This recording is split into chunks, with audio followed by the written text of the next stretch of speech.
Alors bonsoir à toutes et à tous. Donc on va lire la paracha Titro, c'est la paracha du Matan Torah, où les Bnei Israël ont reçu la Torah. Et à propos du Matan Torah, il y a un principe très connu qui s'appelle Naaseh v'nishma, nous ferons et nous comprendrons. Et c'est rapporté en fait dans le Passouk, Veikar Sefer Abrit, il a pris le livre de l'Alliance, c'est-à-dire la Torah, Vaikra Beozneam, il l'a lu aux oreilles du peuple, Vayomru, ils ont dit, Kol Asher Diber Hashem, Naaseh v'nishma, tout ce que Dieu a dit, Naaseh, nous ferons, v'nishma, ils nous comprendront. Bon, c'est cette mara-là, très connue, ce niveau incroyable, extraordinaire, que les Bnei Israël, ils ont été capables de prendre sur eux sans comprendre. D'accord ?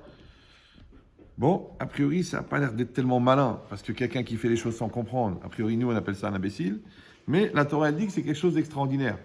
Oui. Deuxièmement, c'est marqué dans la Gemara, dans Shabbat d'Af Pechet, Amar HaKadosh Baruch Hu, Hachem, il a dit à propos de cet événement-là, Mi Gila le Banaï, Raz Ze She Malaché Asharet Misham Shimbo.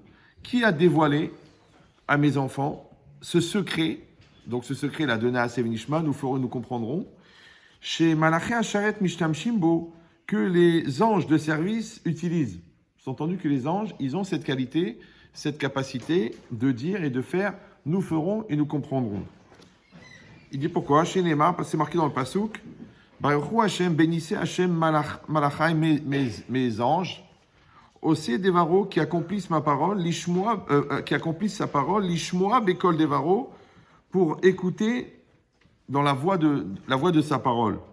Donc, c'est marqué là-bas aussi, Osé Devaro, ils font, et ensuite, Lishmoa pour entendre, pour comprendre.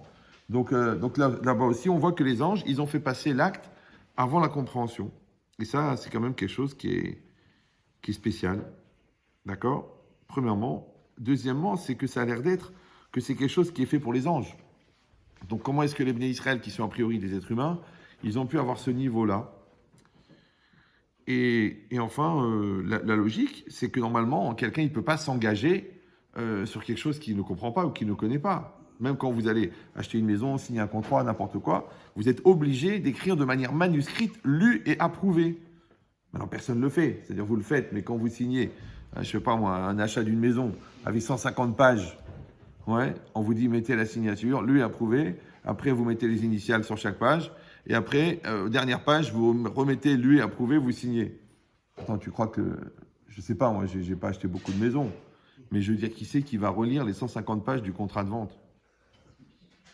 Il aurait dû les lire, parce que c'est à la 8e page, c'était marqué que le bien inscrit reviendra en propriété du vendeur une semaine après. Mais bon, c'est dommage. Parce que lui, il va payer 23 ans de crédit et l'autre, il le récupère au bout d'un mois. Mais bon, au bout d'une semaine. Mais l'idée, c'est que la personne, elle doit lire avant de signer. Tu dois lire avant de signer. Même quand tu te maries, on te demande, est-ce que tu veux te marier ? Et je me dis, pourquoi je suis là ? Ah ben, tu vas regretter. D'accord. Alors, non. J'exagère. Mais si peu.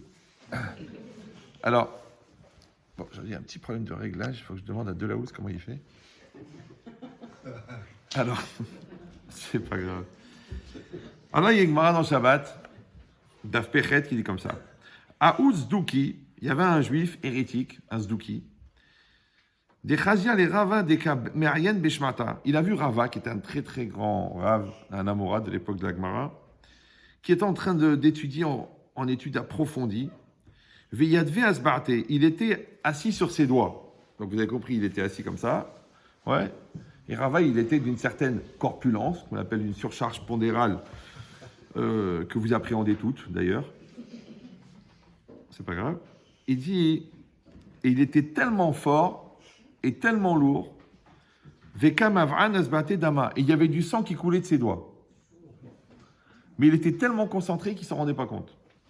À Marley, il lui a dit, ce Zdouki, là, ce juif hérétique, Rama Paziza, peuple impatient, Dekadamaitu, Pumaïchou, Leosdenaichou, que vous avez fait passer votre bouche avant vos oreilles.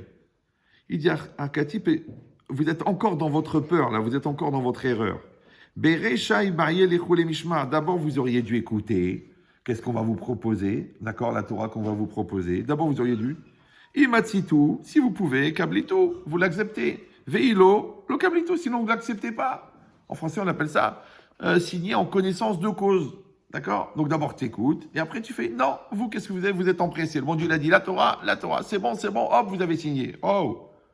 Vous avez signé pour toutes les générations jusqu'au Mashiach, sur une chose qui est des obligations, qui entraîne la mort, qui entraîne la punition, qui entraîne l'excommunion, qui entraîne la perte du monde futur, qui entraîne des conséquences incroyables, qui interdit des hommes aux femmes, qui te laisse pas manger ce que tu veux, qui t'enlève un jour dans la semaine pour aller travailler.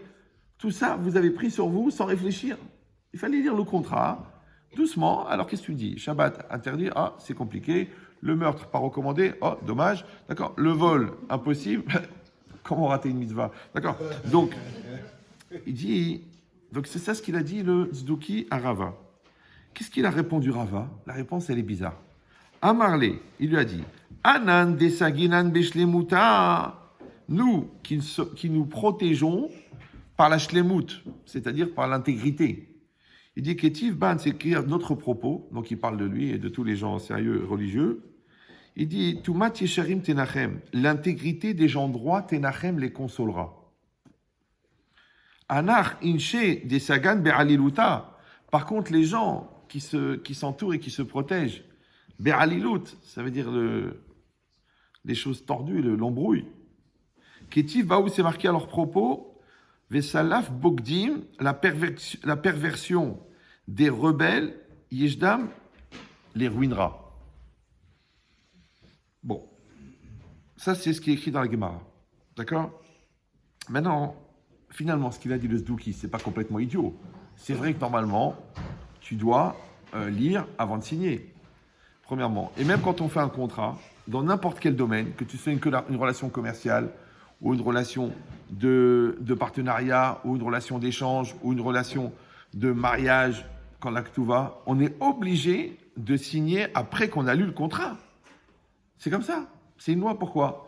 Parce que qu'est-ce que c'est un shtar? Un shtar, c'est un contrat. Il dit le Rav Elchanan Wasserman, c'est un témoignage de la Gmirut Da'at, c'est-à-dire de l'entérinement de l'esprit que nous avions à un moment précis, tel jour, telle date, devant deux témoins, que c'est ça qu'on a décidé. Tu fais un business avec quelqu'un, d'accord? Tu dis, bon, moi j'ai mis 50 000 euros. L'autre dit, moi je suis un super vendeur. Ok, comment tu veux qu'on fasse? Il dit, ben, moi je mets l'argent, toi tu mets tes compétences, on signe 50-50. Ok, mais il faut le mettre sur un papier. Parce qu'à 10 000 euros, on est tous des frères. Mais 1 million d'euros, il y en a un qui va mourir. Donc, avant que ça devienne la bracha, on va signer. Parce que combien de fois j'ai entendu, il m'appelle Rabbi Chetri, je me suis fait avoir, Rabbi Chetri, c'est pas normal, mon beau-frère, mon soeur, un rave, un barbu, un truc. Est-ce que vous avez un papier signé? Ah ben non, ben j'ai quand même des honteux. Mon beau-frère, mon frère, mon meilleur ami, on est ensemble. Est-ce que vous avez un papier signé? Non. Donc on va être obligé d'appliquer la formule VCTM, va chez ta mère. Parce qu'il faut un papier. Ça s'appelle un shtar. Comme je l'ai dit plusieurs fois, il y a deux catégories de shtar contrat. Le shtar A et le shtar B. Donc quand tu n'as pas signé le shtar A, c'est toi qui es le shtar B. C'est logique, d'accord?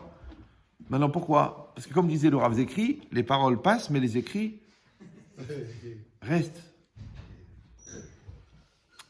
Bon, elle est moyenne. Alors, en tout cas pas chez les écrits. Ah d'accord.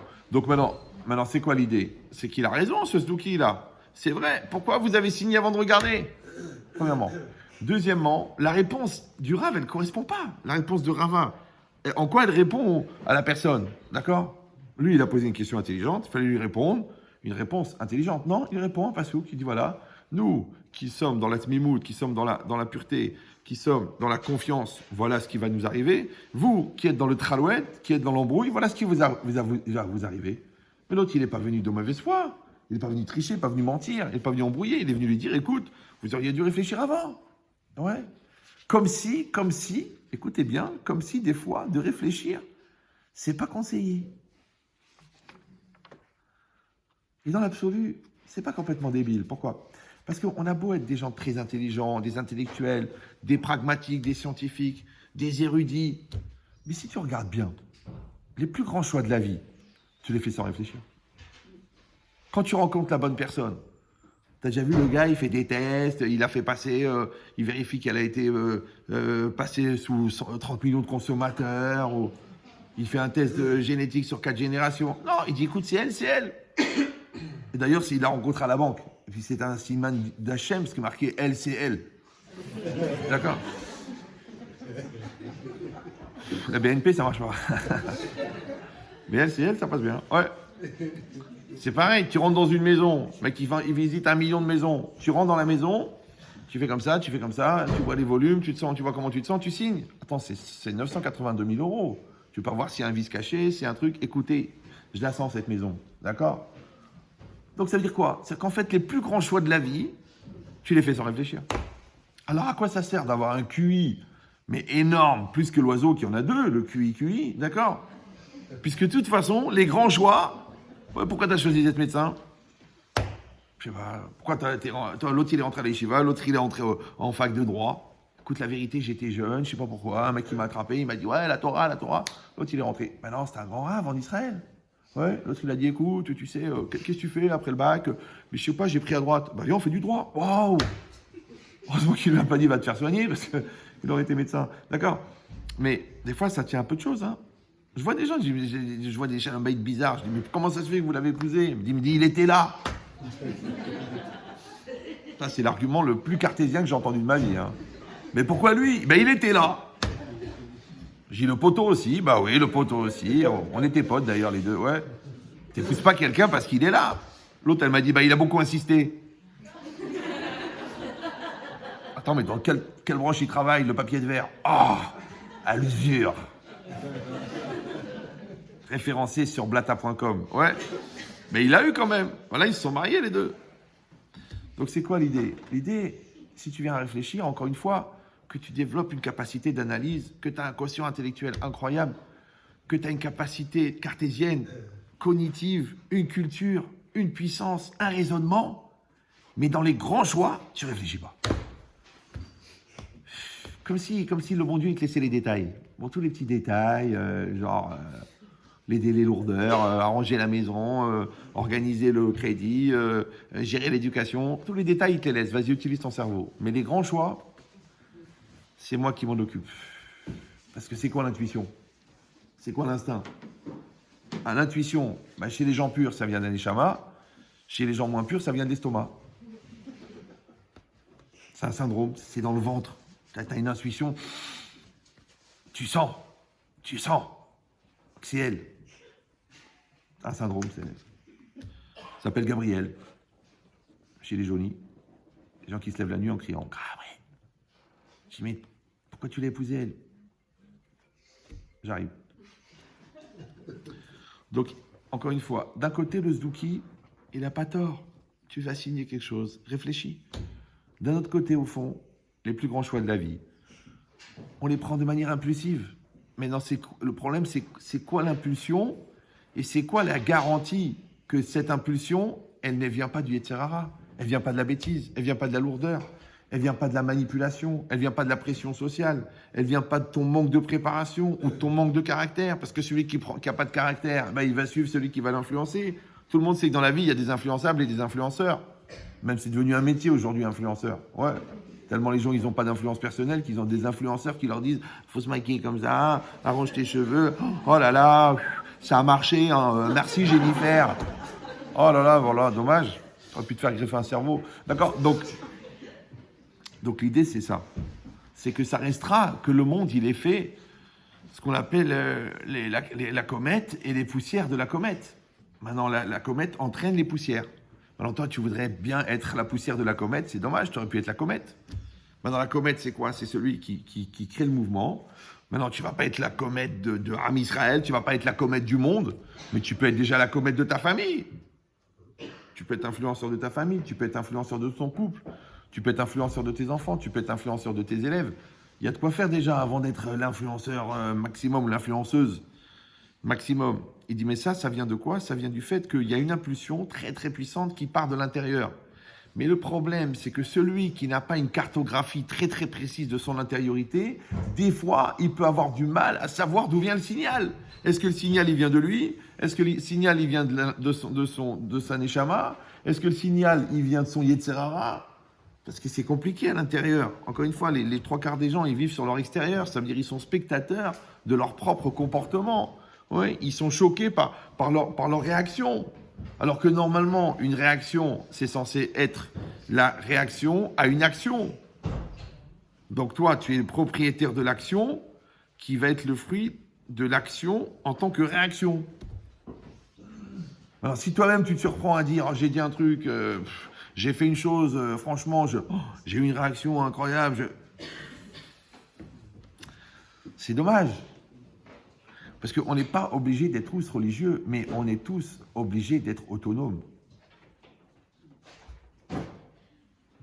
Maintenant, que tu sois pris par ton Yetzirara, ou que tu sois pris par ta colère, ou que tu sois pris par tes complexes, ou que tu sois pris par ta souffrance, parce que tu as subi des choses quand tu avais 8 ans. Ok chérie, je sais, mais tu as 38 ans. Viens, on passe à autre chose. Il faut tourner la page. Non, jamais j'oublierai. Tu t'étonnes qu'elle a toujours 8 ans. C'est normal, puisqu'elle ne peut pas passer à la page de 8 ans et demi, à la page de 20 ans, à la page de 30 ans. Donc c'est comme ça la vie. La vie, c'est un livre. Et il faut tourner les pages.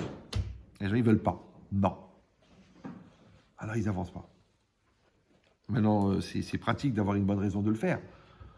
Mais c'est dommage. Parce qu'elle passe quand même. Donc cette logique-là, où Hachem, il est venu, il a proposé la Torah au béni Israël. Mais en vérité, Hachem l'a proposé à tout le monde. Il l'a proposé aux 70 peuples, ouais, avant de la proposer au béni Israël. Et qu'est-ce qui est marqué là-bas? Quand il a proposé, par exemple, à Edom, à Esav, il a demandé « Ma katoufba » qu'est-ce qu'il y a écrit dedans? Tu vois, le gars, il est plus intelligent, il a demandé avant. Qu'est-ce qu'il y a écrit? Hachem, il a dit « Lotirtsar, tu ne dois pas tuer. » Alors, Edom, il a dit « Mais... » Il a dit, mais ma bracha, elle est al-kharbecha tichi, je vivrai sur la force de mon glaive. Si j'ai plus le droit de tuer, tu me casses le business. D'accord? Autre lui a dit, tu n'as pas le droit de voler. Autre lui a dit, tu peux pas faire d'adultère. Je dis, mais c'est la femme du voisin qui est attirante. La tienne, elle a aucun goût. Ouais. Eh bien, c'est vrai. Et c'est vrai dans l'absolu. Pourquoi? Parce que tous les gens qui n'ont pas une autonomie de fabrication de sainteté, ils ne se nourriront que d'impureté. C'est une référence. Vous suivez ou non? C'est-à-dire que quand tu es formaté dans l'impureté, tu ne fonctionnes pas dans la sainteté. Et quand tu es formaté dans la sainteté, tu ne fonctionnes pas dans la pureté. Et si vous allez dire, c'est un petit peu... Mais j'ai vu ça, c'est vraiment, à la halema, dans la réalité, je l'ai vu ça. Un monsieur comme ça, bien friqué, bien à l'aise et tout, il me dit, écoute, Eria, je peux te parler franchement. Je dis, vas-y, je suis le rabbin le plus cool de France, on m'appelle le camembert, d'accord? Il m'a dit, regardez, j'ai épousé cette jeune fille. Elle a 10 ans de moins que moi. La vérité, c'est une beauté, regardez. Oh, moi, je ne voulais pas regarder, mais il m'a dit, regardez. J'ai regardé. Bon, elle est habillée, j'ai eu de la chance. Il m'a dit, vous dites la vérité, Raven Chetrit? Elle est pure. Première main, ça veut dire... elle n'a jamais rien fait. École juive, école religieuse, famille religieuse. La vérité, on s'est mariés, ça fait 3 mois, j'y arrive pas. J'ai compris que c'est pas qu'il est en train de dire qu'il n'arrive pas à jouer au Monopoly ou... J'y arrive pas. Il me dit alors, qu'est-ce qui va pas? Je dis, ben, c'est très simple. Mais est-ce que tu es prêt à écouter la vérité? Il m'a dit oui. Je dis, toi, tu as vécu avant de te marier avec elle? Ouais. Tu as un peu visité tous les ports de France? Oh, j'en faisais partie. Je lui dis donc, tu es formaté dans la Touma. Mais elle, la pauvre, elle était pure, préservée, conçue dans la sainteté, mariée, passée au mikvé. T'es pas adapté. Parce que toi, tu es de la chla, et elle, c'est un korban, du Beth Amikdash de Dieu. Comment vous allez faire les deux? Il me dit, alors quoi? Alors, qu'est-ce qui se passe? Je dis, il faut que tu fasses teshuva, il faut que tu te purifies, il faut que tu dormes dans le mikvé pendant 1 mois, sous l'eau. Il faut que tu manges des téfilines, je sais pas. Il faut qu'on fasse des petits limes avec tes doigts, je sais pas, des titiotes. Mais il faut que tu changes. Parce que pour l'instant, c'est pas elle qui est pas adaptée à toi. C'est toi qui la mérites pas. Parce que t'es pourri. T'es sale. T'es pollué. Oh, il m'a dit, vous êtes dur avec moi. Il dit, mais je me retiens. Je te dis que des mots gentils. Ça veut dire quoi? C'est qu'il faut accepter que les choix qu'on fait nous emmènent quelque part. Arrêtez de croire que quand on est là, c'est comme si on était ailleurs. Quand on est là, c'est qu'on est là. Donc celui qui se trempe dans le goudron, qui ne vient pas de me dire, mais dis-moi, le costard, il est plus nickel. Bah oui, tu es dans le goudron. Le contraire aussi, celui qui est dans la pureté, dans la vérité, il a du mal à faire des bêtises. Il essaye, mais c'est moins facile. Pourquoi? Parce que c'est un choix. Or, le choix, quand tu vas vers le nord, souvent, hein, je ne peux pas dire à chaque fois parce que je ne suis pas sûr d'avoir vérifié, mais souvent, quand tu vas vers le nord, tu t'égares du sud. Quand tu vas vers le haut, tu t'écartes du bas. Quand tu vas vers l'honnêteté, tu t'écartes de la malhonnêteté. Ça marche chez tout le monde, sauf les experts comptables. Mais d'accord, non, je rigole. D'accord. Mais ça veut dire quoi? Ça veut dire qu'une personne, à un moment ou un autre, elle va faire un choix. Mais ce choix-là, il vient de quoi? Il vient de la perception qui est là. C'est ce qui a marqué ici. Lorsqu'il a dit qu'on n'a pas le droit de tuer, ben oui, la Torah l'a dit, il ne faut pas tuer. Ah, ça va être compliqué. Ça veut dire que quand tu es en contradiction avec la Torah, ouais, c'est pour ça que vous verrez toujours que les gens qui sont en contradiction avec la Torah, ils font une erreur fatale, c'est qu'ils veulent que la Torah s'adapte à eux. Mais c'est à toi d'adapter à la Torah. Oui, toi tu viens avec ton Yetzirah, toi tu viens avec ton passé, toi tu viens avec ta lourdeur, toi tu viens avec ta Touma, et tu vois, tu viens, tu dis écoutez, je trouve que c'est un manque de tolérance, il faut être ouvert, il faut être tolérant. Bah, c'est comme si tu veux rentrer dans les centrales nucléaires pour commencer à truquer, à régler le lancement de la prochaine fusée. Et tu t'approches, le mec il dit où vous allez monsieur? Bah ça va, c'est bon, et s'il te plaît là, hein, ça va? Je viens, je travaille. Tu dis, comment tu travailles? Mais t'es diplômé, toi, t'es ingénieur énergie nucléaire? T'es agréé sécurité nationale? Non, pas du tout. Je suis barman, je fais des super cocktails. Et là, c'est pareil, hein, tu mélanges des liquides. Ah non, faut être préparé pour. C'est pareil. Quand toi, tu réfléchis à un choix que tu fais, souvent, tu verras que ton choix, il est conditionné par ton contexte. C'est pour ça que si tu augmentes ton contexte, tu augmentes ton choix. On dit en français qui peut le plus, peut le moins. Maintenant, si toi, tu te conditionnes à pouvoir le moins et que tu exiges le plus, tu vas être déçu. C'est vrai ou non? Moi, je dis toujours, si tu es ingénieur aéronautique, bah, si tu as envie de vivre en peignant des bateaux à Rio de Janeiro, tu peux le faire. Tu te lèves le matin à 11h, tu peins pendant 3 heures, le mec qui te donne 3 pasquetas, là, je sais pas, la monnaie du pays, tu te fais un sandwich, puis après tu vas à la plage, tu nages tout l'après-midi, le soir, tu te fais inviter, tu danses toute la nuit, tu dors sur la plage, tu peux le faire, parce que tu es ingénieur. Donc le lendemain, si tu veux, tu peux construire un immeuble. Mais si c'est le contraire, ouais, t'es peintre en bateau, et on te dit, allez, tiens, il faut construire un pont. L'ingénieur, il dit, alors, on fait quoi? Le chef de chantier, il dit, alors, on fait quoi? Les ouvriers disent, alors, on fait quoi? On fait quoi, l'article quoi? Je sais pas, moi, il est haut le pont que vous voulez faire? 180 mètres de haut. Ah bon? Combien de béton? 260 millions de tonnes. Et ça doit tenir debout. Il dit oui. Déjà, quand je mets ma veste au crochet, elle tombe 2 fois. Ça s'appelle une compétence. En restant poli.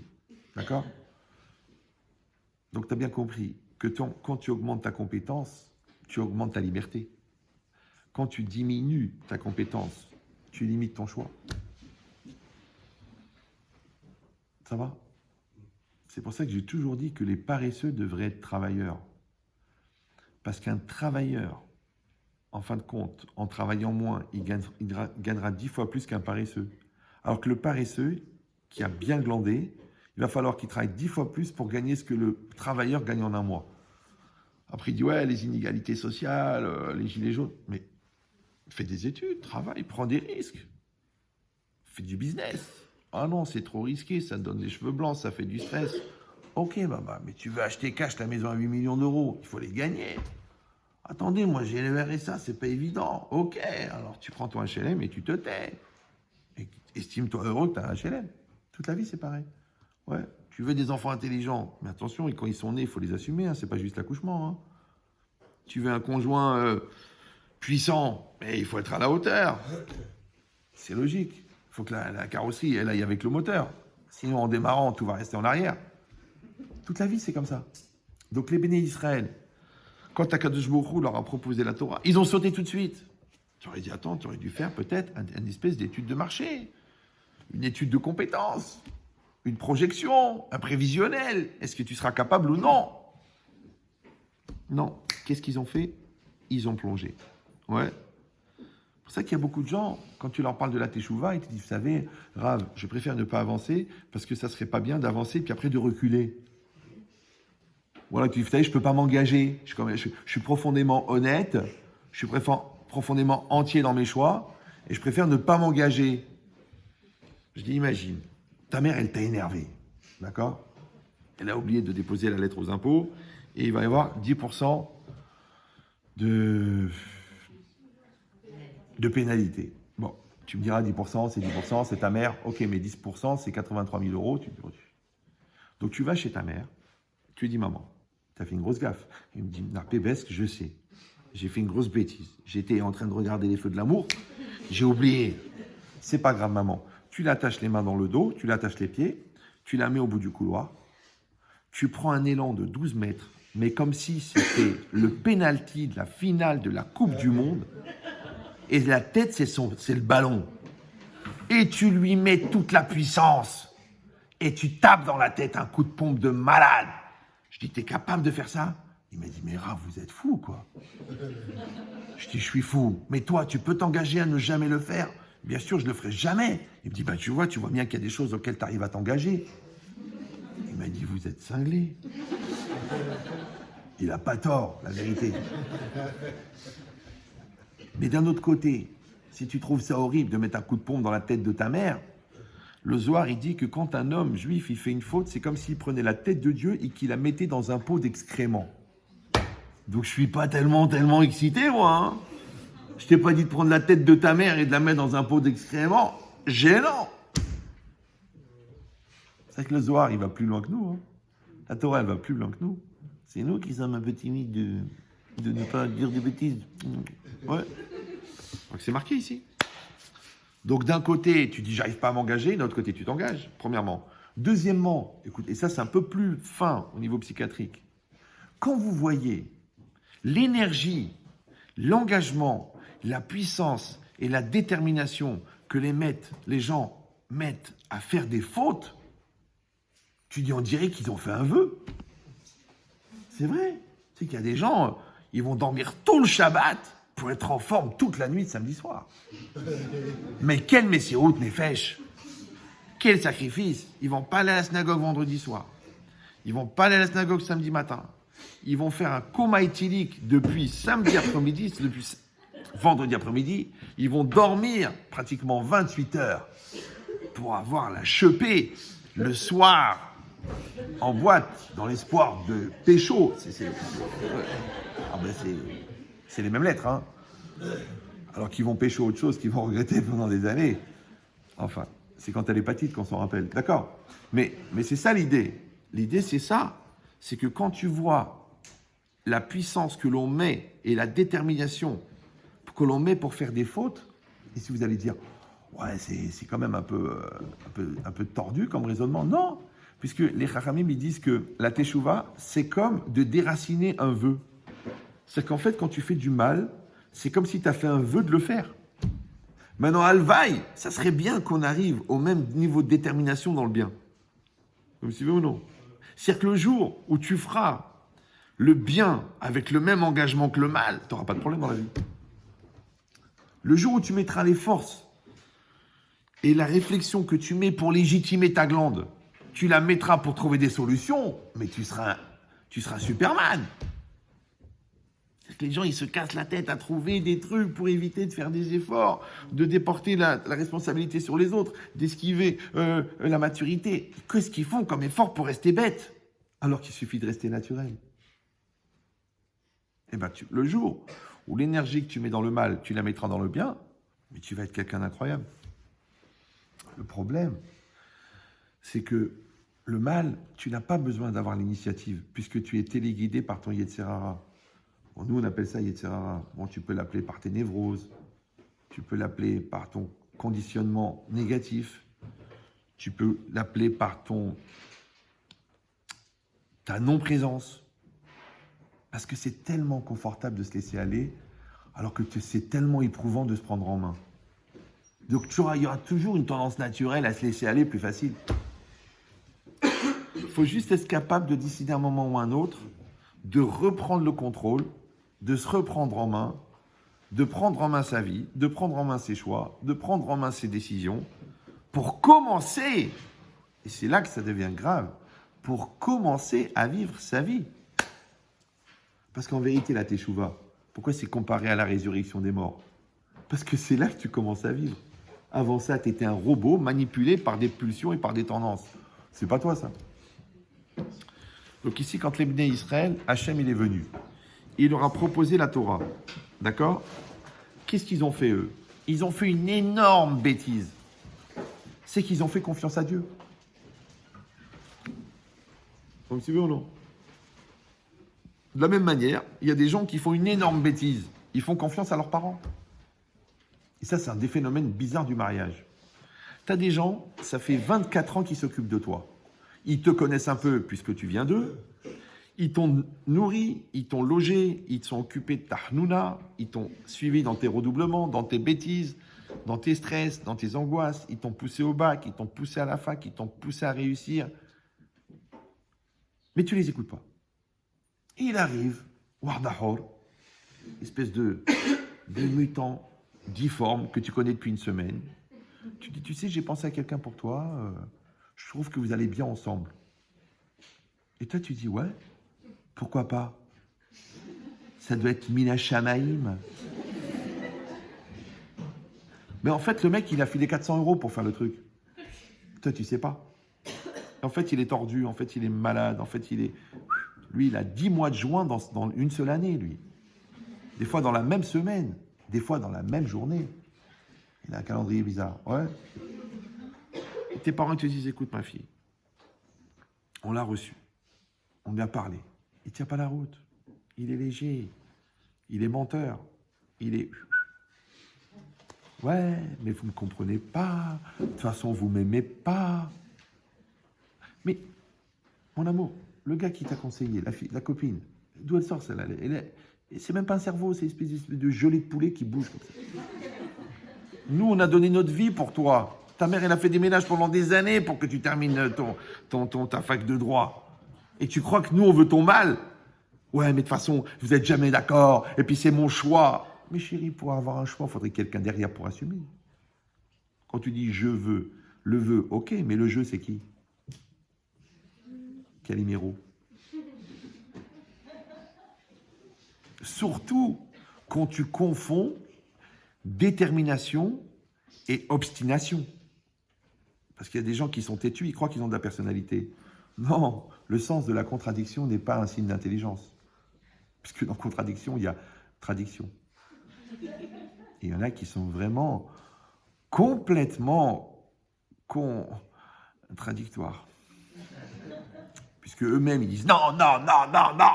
Puis après, ils disent à leur copine, peut-être mes parents, ils ont raison. Mais je ne vais pas baisser la tête. Je suis fier. Alors va manger de la merde à la cuillère ou à la louche.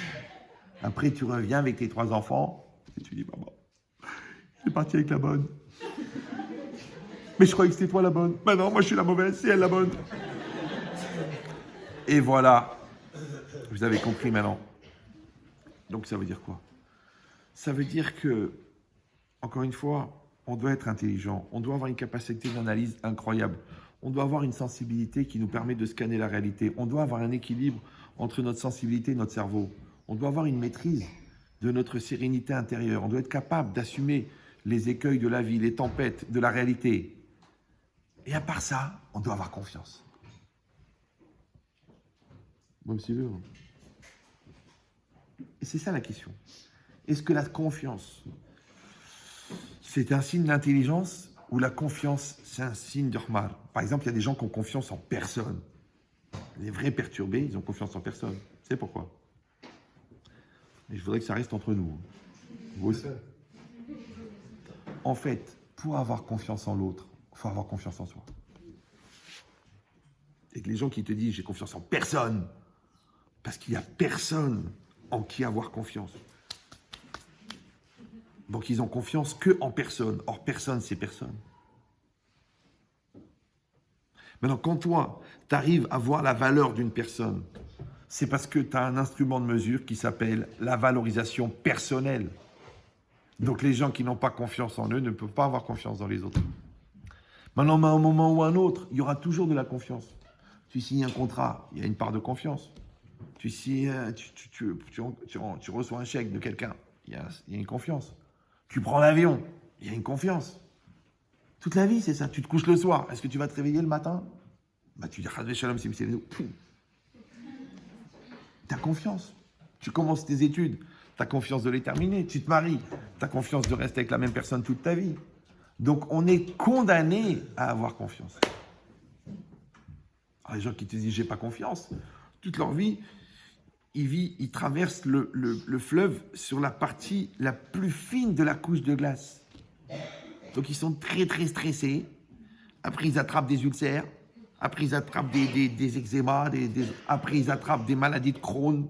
Tout ça, ça vient du manque de confiance. Donc, tu as vérifié la glace. Elle est épaisse. Ça fait 3 mois que ça tient. On ne voit pas à travers. Vas-y. Ouais, mais on ne sait jamais. On ne sait jamais. Moi, je voyage beaucoup. Enfin, une fois par semaine, à peu près. Je vois les gens à côté, ils ont peur. Ils sont pas religieux, mais là, ils te font tous les psaumes, hein, à l'envers, à l'endroit.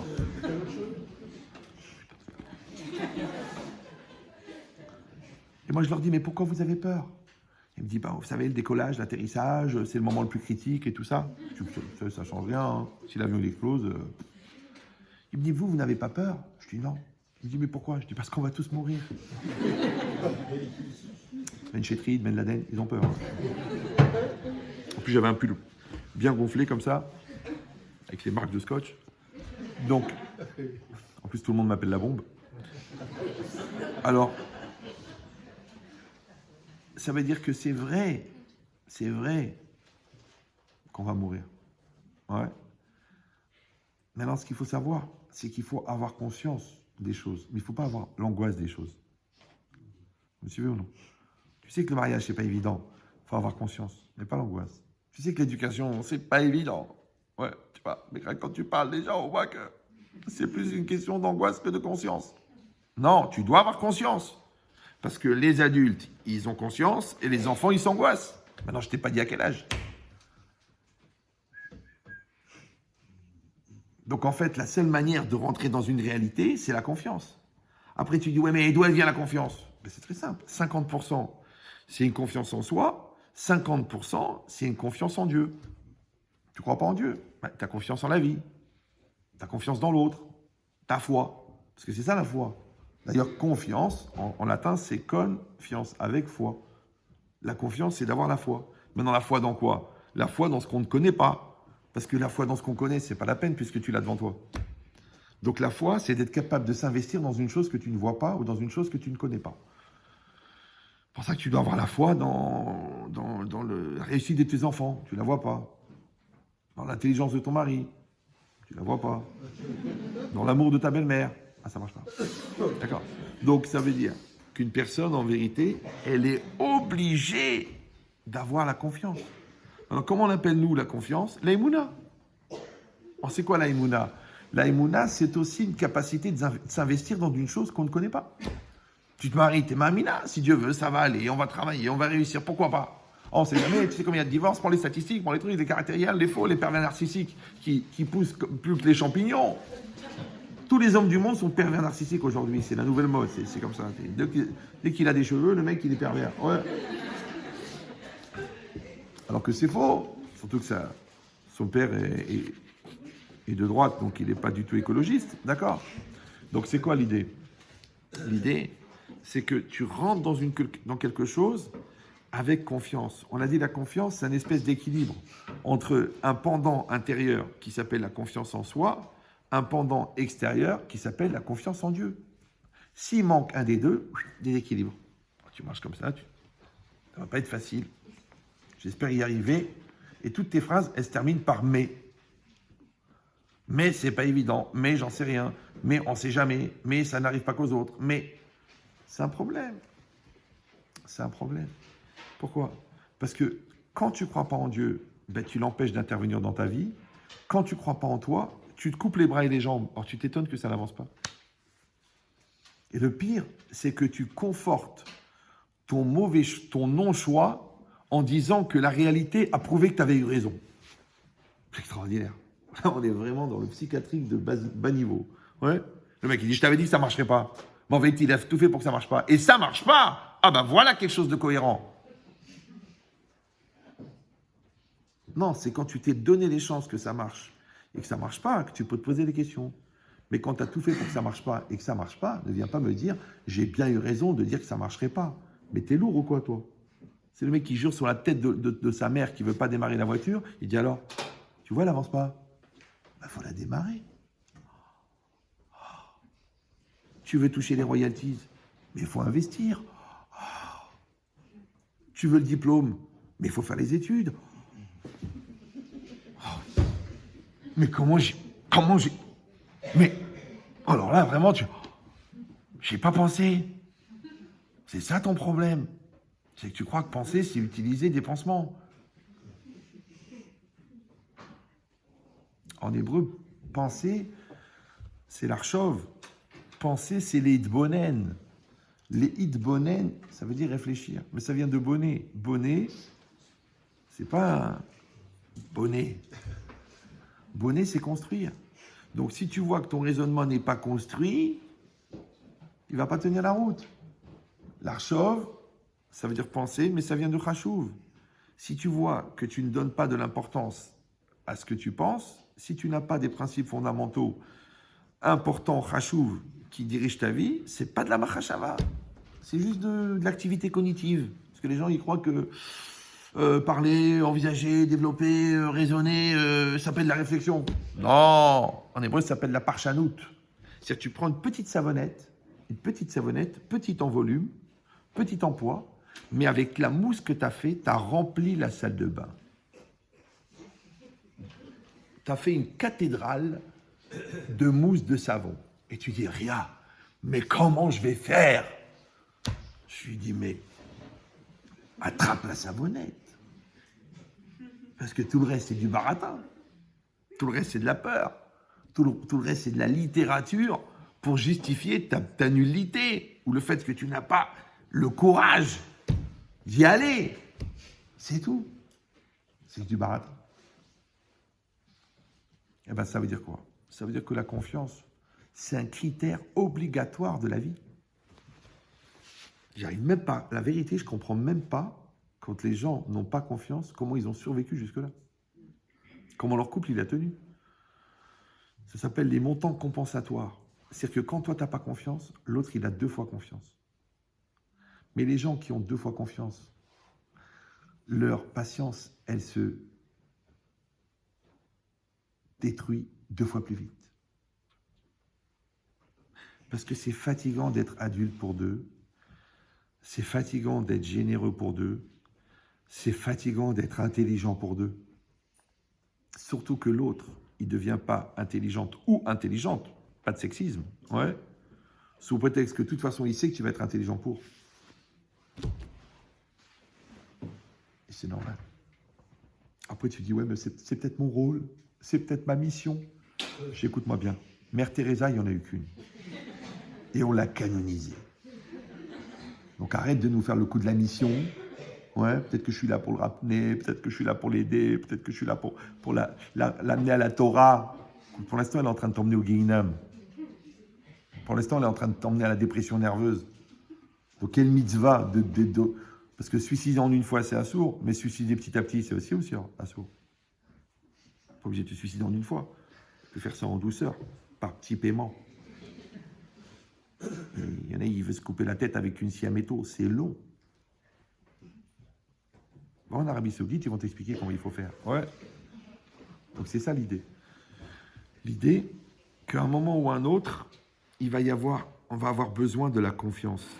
Et cette confiance, elle fait qu'on rentre dans les projets, qu'on rentre dans les engagements, qu'on rentre dans les risques, qu'on rentre dans les réussites.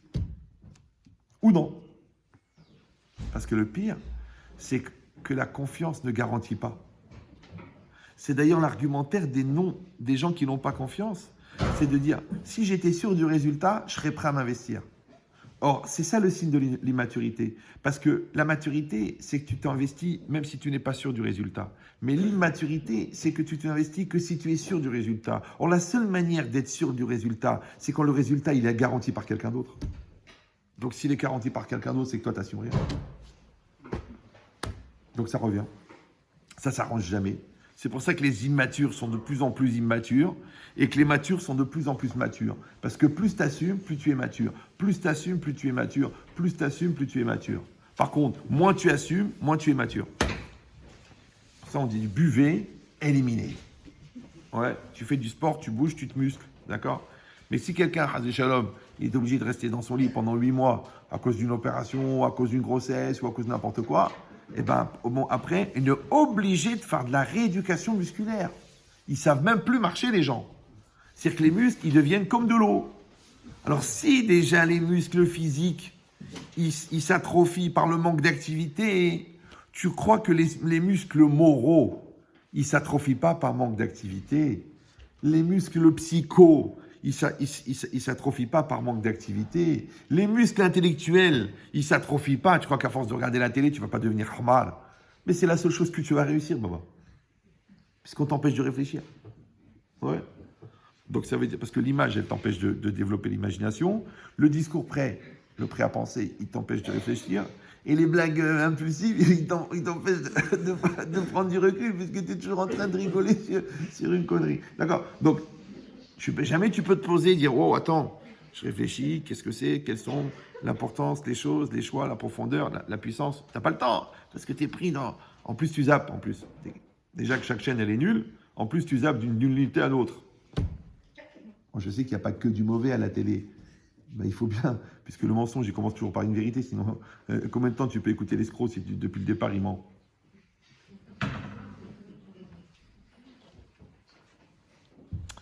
Donc, ça veut dire quoi? Ça veut dire qu'il va falloir réfléchir comment construire cette confiance qui va nous embarquer dans les plus grands choix de la vie. Ça va? Alors, le Rav Aaron Kotler, qui était le fondateur de la Yeshiva de l'Écoute, qui était un gaon, un chacham, un puissant de la Torah incroyable, il a dit comme ça, il a posé une question. Il a dit, mais Naaseh venishma, si on traduit littéralement, nous ferons et nous comprendrons.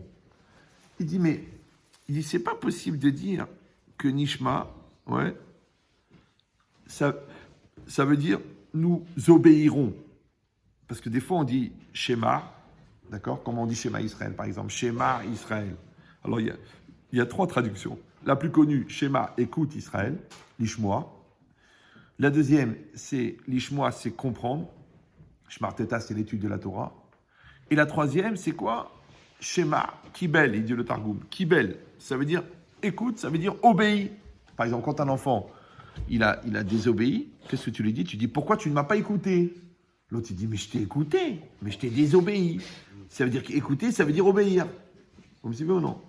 Donc, si on dit que Shema, ça veut dire obéis, donc Naase Venishma, ça voudrait dire fais et obéis. Tu dis, mais je ne peux pas obéir après avoir fait. D'accord? Donc, si Nishma, ça ne veut pas dire obéis, donc ça veut dire comprends. D'accord? Alors, tu dis, mais qu'est-ce que ça veut dire fais et ensuite comprends? Bien qu'on le traduit tout le temps comme ça.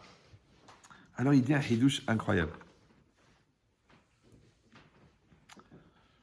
Ikar Aïnyan Be'agdamat Naase le Nishma. La raison principale pour laquelle on a fait précéder Naase, nous ferons, à Nishma, nous comprendrons, ou chez Ayou Nechonim, l'école Asiya, c'est qu'ils étaient prêts à n'importe quel type d'action. Rod, encore, Beterem Ishmeru, ouais, avant d'entendre, Veyavinu, et de comprendre, Bema Bediouk Bedoubar, de quoi exactement on va parler. Alors, je vais traduire ça en français. Je l'ai dit plusieurs fois, depuis une trentaine d'années, que comprendre, ça s'écrit avec un M. Si vous l'écrivez avec un N, ça change complètement le sens. Donc comprendre, en fait, c'est comme prendre. Comme prendre. Prendre, en français, c'est saisir. Maintenant, saisir physiquement, ça veut dire j'attrape le pied de la caméra. Ouais. Saisir intellectuellement, ça veut dire je saisis la longueur d'onde d'expression de ta pensée, qui s'appelle ta voix. Quand je te dis est-ce que tu saisis, quand tu dis mais écoute, je ne peux pas attraper le fil de ta pensée. Attends, j'ai attrapé le fil de la... Surtout Ben Chetrit, ça bouge beaucoup. Ouais. Donc ça veut dire quoi, saisir? En vérité, saisir, ça veut dire faire corps avec la chose. Et c'est ça, prendre. Ouais. Quand tu dis, vous savez, j'ai été pris en main. Pris en main, c'est quoi? Le mec, il t'a pris dans les mains. Ouais, pris en main, ça veut dire il y a eu un encadrement, il y a une structure qui m'a pris en main. Donc prendre, c'est faire adhérer l'influenceur avec l'influencé. Donc quand tu comprends, c'est-à-dire que tu fais un avec ta pensée. Maintenant, la preuve, c'est qu'il y a des gens qui savent, et ils savent, et ils savent, et ils savent, et ils savent, et ils savent, et ils savent. Et un jour, ils disent « Oh, j'ai compris ». Alors tu dis « Mais attends, tu as compris des choses que tu sais depuis des années ?» Ben oui, c'est ça le problème. Parce que copier-coller, ça ne fait pas de l'intelligence. Vous avez votre ordinateur, vous avez votre disquette, vous avez votre disquette, c'est fini. Vous avez votre clé USB. Vous prenez les 72 000 volumes d'enseignement sur le yoga. Vous les faites basculer dans la clé USB. Est-ce que la clé USB est devenue prof de yoga? Non. Est-ce que vous allez vous lever devant la clé? Par kavod, pour la clé. Tu dis non, c'est juste du copier-coller. Voilà. Vous me suivez ou non? C'est pour ça qu'il y a des gens qui ont fait copier 8 ans de droit, ils ne sont pas devenus avocats. On a fait 3 ans de séminaire, la mini-jupe. Mais enfin Myriam, non, c'est Jennifer. Ouais. Votre 4 ans d'Yeshiva, bah où là qui part? J'ai peur de perdre les cheveux. T'en fais pas, c'est pour protéger le cerveau, et là tu ne risques rien. D'accord. Donc c'est quoi l'idée? C'est que tu vois que la personne, elle a fait copier-coller. Faut pas copier-coller. Faut comme prendre. D'accord? Tu te casses la tête, tu réfléchis, tu absorbes. Tu te casses la tête, tu réfléchis, tu absorbes. Tu te casses la tête, tu réfléchis, tu absorbes. D'ailleurs, c'est un des défauts majeurs de mes cours, c'est qu'il y a beaucoup d'informations. Donc les gens, ils sont très très contents. Après, ils te font leur demande, qu'est-ce que tu as retenu? La vérité, c'est... Attends, il y a... Ou alors les gens, ils m'appellent, grave, il y a une phrase qui m'a marqué, mais j'ai de la peine, j'en ai dit 20 000. Ou alors tu finis le cours et tu dis, bon, mais Rav, en un mot, je peux le dire, mais tu vas te sentir insulté. Mais si je pouvais le dire en un mot, je le dirais pas en 20 000. Pourquoi? Parce que moi, je compte, c'est pour ça qu'on filme. Je compte que vous allez, toute la semaine, vous allez le réécouter, prendre des notes, l'analyser et l'intégrer. Et là, vous allez me dire, j'ai compris. Mais si vous venez le mardi, vous rigolez un peu, vous passez un petit moment, vous essayez de trouver une âme sœur, ouais. Puis après, vous rentrez chez vous en disant, oh, il est en forme, hein. Oh là là, qu'est-ce qu'il a mis? Oh, c'est éclaté, hein. Franchement, je ne regrette pas de ne pas avoir été voir Gad. D'accord. Mais c'est pas le projet. C'est pas le projet. J'espère que c'est pas le projet, j'espère. Je sais aussi que vous aimez bien rigoler. Ça me tue quand les gens ils me disent, oh là là, qu'est-ce qu'on a rigolé. J'ai envie de mourir. Mais ça veut dire quoi? Mais non, parce que je ne vais pas faire 15 ans de collège pour vous raconter des blagues, la vérité. Déjà, quand j'étais ignorant, j'avais plus d'humour que certains humoristes. Alors, tu crois que maintenant, j'ai eu besoin de toute cette étude et cette expérience pour vous raconter des lourdeurs? C'est juste du lubrifiant pour faire passer. Sinon, le métal, il colle, il frotte et il brûle. Mais avec le lubrifiant, il glisse. Hop, et après, tu dis, oh mince, j'ai fait tout va. Donc, c'est un embrouilleur, il faut embrouiller l'embrouilleur. Bon, donc c'est quoi l'idée? C'est vrai, quelqu'un qui se fout de lui, la seule manière de retrouver la vérité, c'est qu'il arrive à se foutre de lui-même. Donc quand tu te fous du gars qui se fout de toi, tu arrives à la vérité, moins par moins, ça fait plus. Mais les gens, qu'est-ce qu'ils font? Ils se foutent d'eux, et en plus, ils sont cohérents avec leurs incohérences. Voilà, je vais aller au bout de ma touma, je vais aller au bout de mon choix, je vais aller au bout de mon erreur. Tu veux divorcer? On va divorcer. Non, non, non, je t'ai dit ça pour qu'on s'arrange. Tu veux divorcer? On va divorcer. Ah oui, je vais te montrer que je vais au bout. Mais chérie, si tu vas au bout du bonheur, va au bout de l'intelligence, pourquoi tu vas au bout de la lourdeur? Et c'est l'entêtement. L'entêtement, c'est que tu sais que tu mens et tu l'as en tête, mais tu mens quand même. Ça s'appelle l'entêtement. C'est le mensonge que tu gardes en tête. Ouais. Oui, il faudrait que je fasse le cours, là. Arrêtez de m'emmener partout, là. Donc ici, il a dit à Chidouche, Rabbi Aaron Kotler à Kadosh, il a dit que, en fait, on a dit comprendre c'est quoi? C'est prendre. Mais quand toi, tu vas pour toucher ou tu vas pour prendre, la pensée de prendre, tu l'avais avant de commencer à t'approcher de l'objet. Ça s'appelle en français les préliminaires intellectuels. Le contexte dans lequel tu te places, la posture. Alors ici, il y a un truc incroyable. Il dit, Nishma, ça veut dire comprendre. Maintenant, pourquoi c'est marqué Naase ve Nishma? Nous ferons et nous comprendrons, parce que vous avez bien compris qu'on ne peut pas faire sans comprendre. Donc en vérité, il dit que le Naase ici, ça ne veut pas dire faire. Ça veut dire être prêt à faire. Maintenant, écoutez bien. C'est très succinct, c'est très concis. Le degré de compréhension finale, il dépend du degré d'engagement à faire avant. C'est bon ou non? C'est-à-dire que quand tu t'engages à faire, tu vas ouvrir ton esprit pour comprendre. Mais quand tu ne t'engages pas à faire, donc ça reste de la théorie, comme ça reste de la théorie, c'est du copier-coller, ça ne t'imprègne pas, et bizarrement, tu ne comprends rien. Tu dis, écoute, je ne comprends rien. Alors, je donne toujours cet exemple-là parce qu'il est touchant et personnel. Mon père, Zichron Libracha, c'était un tailleur, mais un vrai tailleur. À l'âge de 14 ans, il a commencé à monter des vêtements. Lui, il voyait une femme comme ça, il faisait la jupe. Bougez pas, tac, tac, tac, tac, allez-y. C'est incroyable. Tu sais, les patrons, tout ça, c'est lui direct. Donc un jour, je lui ai dit, écoute papa, j'en ai marre. À l'époque, il y avait les vis. Bon, vous n'étiez pas né, mais... donc il y avait les vis en coton, comme ça. Et ça coûtait trop cher. Parce que mon père, il n'avait pas les moyens, et moi, j'avais encore moins les moyens. Et comme j'habitais dans le 12e, à côté du marché de la Ligre, et qu'ils vendaient des coupons de tissu, je trouve le même tissu que le jean Levi's. Je l'achète, genre à 5 francs, ce qui était pour moi à l'époque une somme. Et j'arrive chez mon père, papa, apprends-moi à faire les pantalons, j'en ai marre, je peux pas acheter moi des trucs à 100 francs, à 150 francs, à l'époque c'était des francs. Il m'a dit, mon fils, avec plaisir, tu veux apprendre? Vas-y. Il me met le tissu, il commence à me dire, voilà, bon, pour moi il a mis un patron, il m'a dit, voilà, là, là. Et moi je regarde par la fenêtre, je regarde ailleurs. Il me dit, voilà, tu fais ça, ça. Il voit que j'écoute pas. À la fin, il me dit, écoute mon fils, va jouer au foot, je vais faire le pantalon. Il m'a dit, pourquoi? Alors il m'a dit, tu mets pas ton cœur. J'ai pas compris tout de suite. Parce qu'en plus d'être jeune, je pense que j'étais aussi un petit peu... Chut, s'il vous plaît, peu de respect pour les gens qui ont l'honnêteté de dire ce qu'ils sont. D'accord. Ça veut dire que j'ai pas mis mon cœur. D'accord? Donc il savait que je comprendrais rien. Donc il n'allait pas perdre son temps à m'expliquer. Donc il a dit, va jouer au foot. Ben, c'est pareil. Si tu mets pas ton cœur dans l'étude, ben, tu comprends rien. Si tu mets pas ton cœur dans tes études, parce que tes parents ils t'ont dit il faut le faire, mais toi t'as pas envie, ça marche pas. Si tu mets pas ton cœur dans ton couple, après tu dis ouais on se comprend pas, on n'est pas sur la même longueur d'onde, on n'a pas la même éducation, on n'a pas la même façon de voir. Mais t'es brel ou quoi? Un Chinois dans la rue, ouais, malgré tout ce qui peut se passer en ce moment pour les, ouais, tu parles avec lui au bout d'un quart d'heure, par signe, par truc, par, tu te comprends. L'autre tu l'es marié depuis 6 ans, t'as fait 4 gosses, t'arrives pas à la comprendre. Un problème dans ta tête.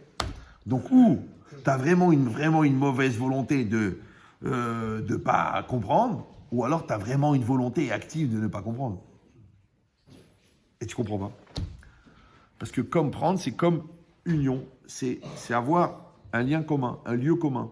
Donc toi, tu fabriques de la compréhension. Maintenant, ce niveau de compréhension, c'est quoi? En fait, c'est le niveau qu'il faut pour faire.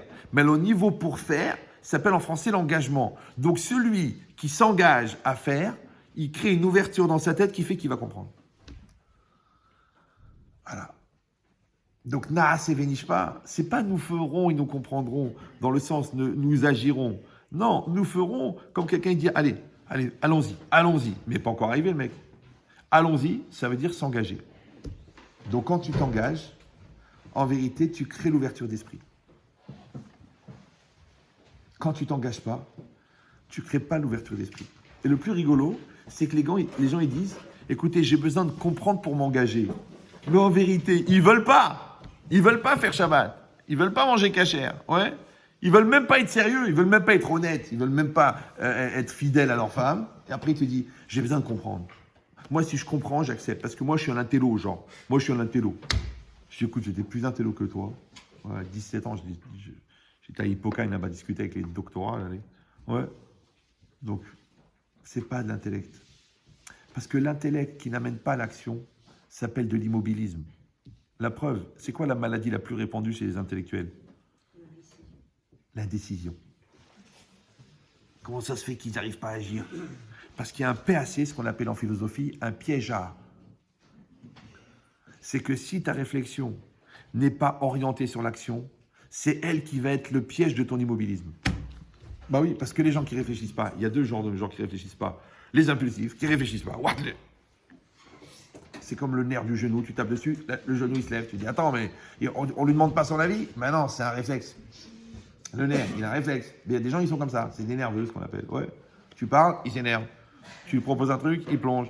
Tu dis oh, tu as le droit de réfléchir. Impulsion, réflexion, action. Non, lui, impulsion, action. Ouais, la vache, elle voit l'herbe, elle mange. Lui, il voit l'herbe, il fume. Mais oh, faut réfléchir. Oh. C'est pour ça que les deux, ils s'appellent des bœufs. D'accord? D'abord parce qu'il y a un des bœufs à tout. Donc c'est ça l'idée. L'idée, c'est qu'il doit avoir, normalement, impulsion, réflexion, action. Mais il y a aussi des gens qui ont une impulsion positive. D'accord? Ils voient l'enfant qui tombe, il l'attrape. Il se dit pas, et si je tombe avec lui? Il voit un enfant qui tombe, il l'attrape. Il voit un gars qui veut se suicider, il se met devant. Ouais, c'est normal. C'est comme des fois, je suis en voiture avec des gens, mais non, il faut rigoler ceux-là. Ils mettent pas la ceinture, genre le Mac, le patron. Et moi, je mets la ceinture. Mais quand on arrive à un carrefour ou quoi, au coffret, ils mettent la main pour me retenir.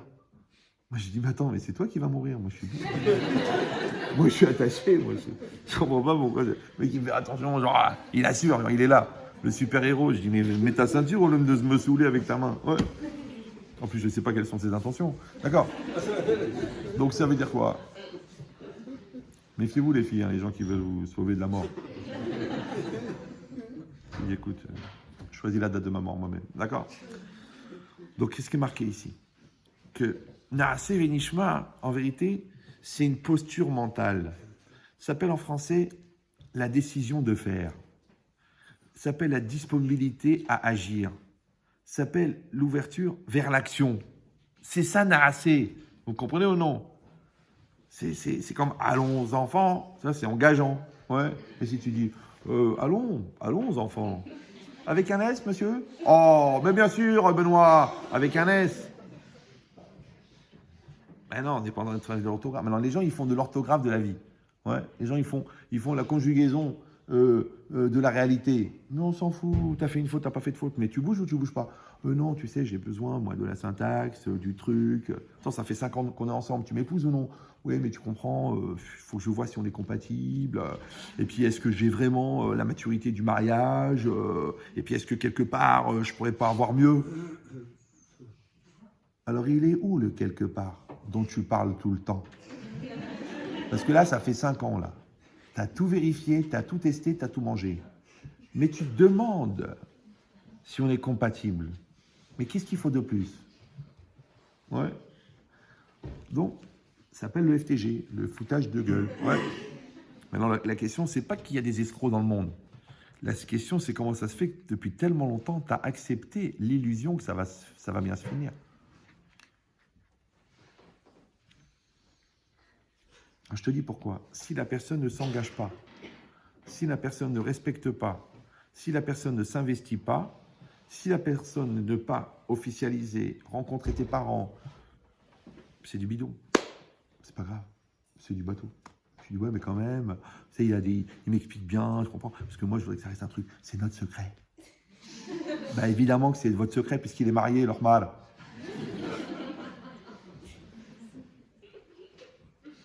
Et c'est une nouvelle.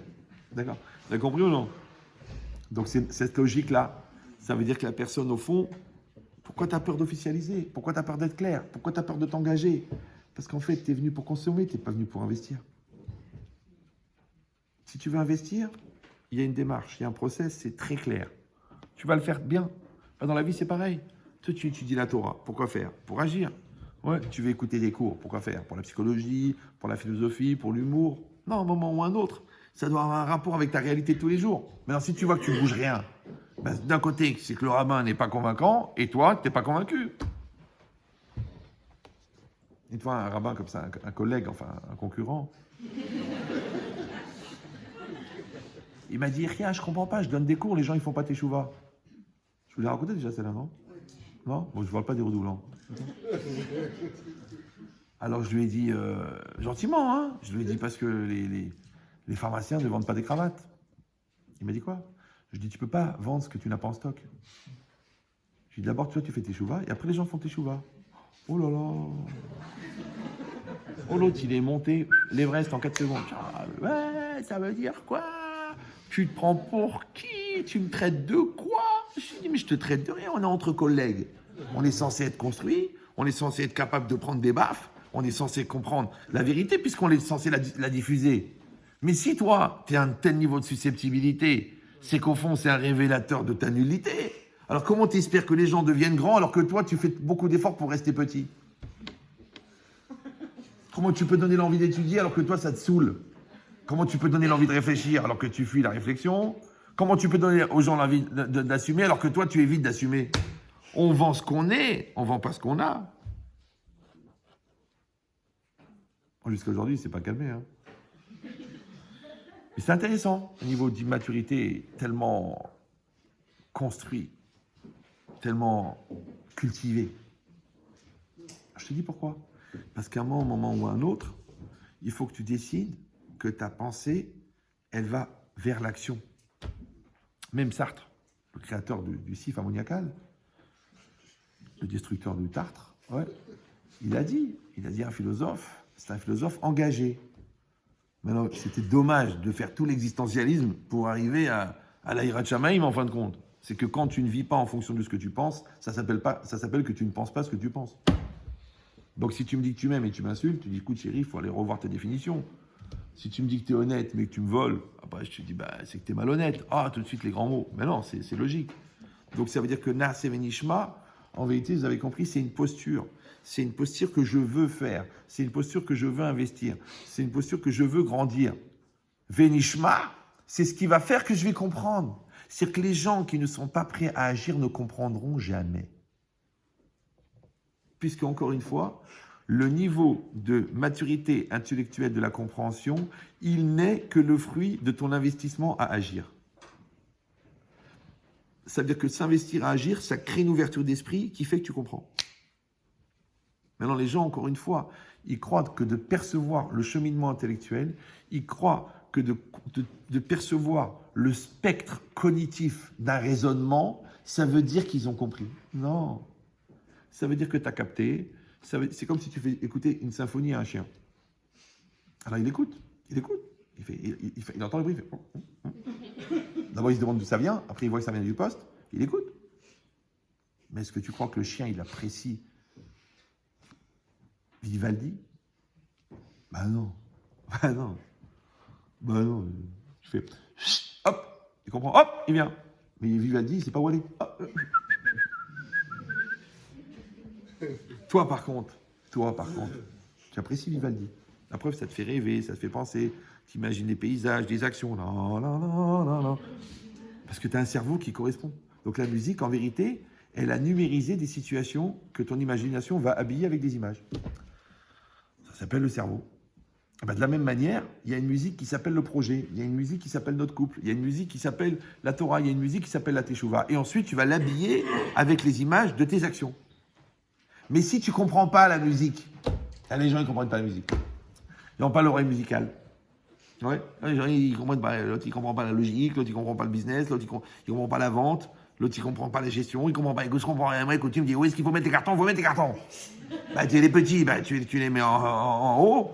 Les gros, tu les mets en bas, parce que c'est fatigant de les mettre en haut. Alors, attends, répète-moi, parce que là, moi, je vais prendre des notes. Hein. Alors, les gros, on les met en bas. Les petits, on les met en haut. C'est ça que tu m'as dit. Bah oui, je viens de te le dire. Oh, là là, mais tu me stresses, tu me harcèles. Oh là là, t'es comme mon père, tu veux me casser, je veux mourir.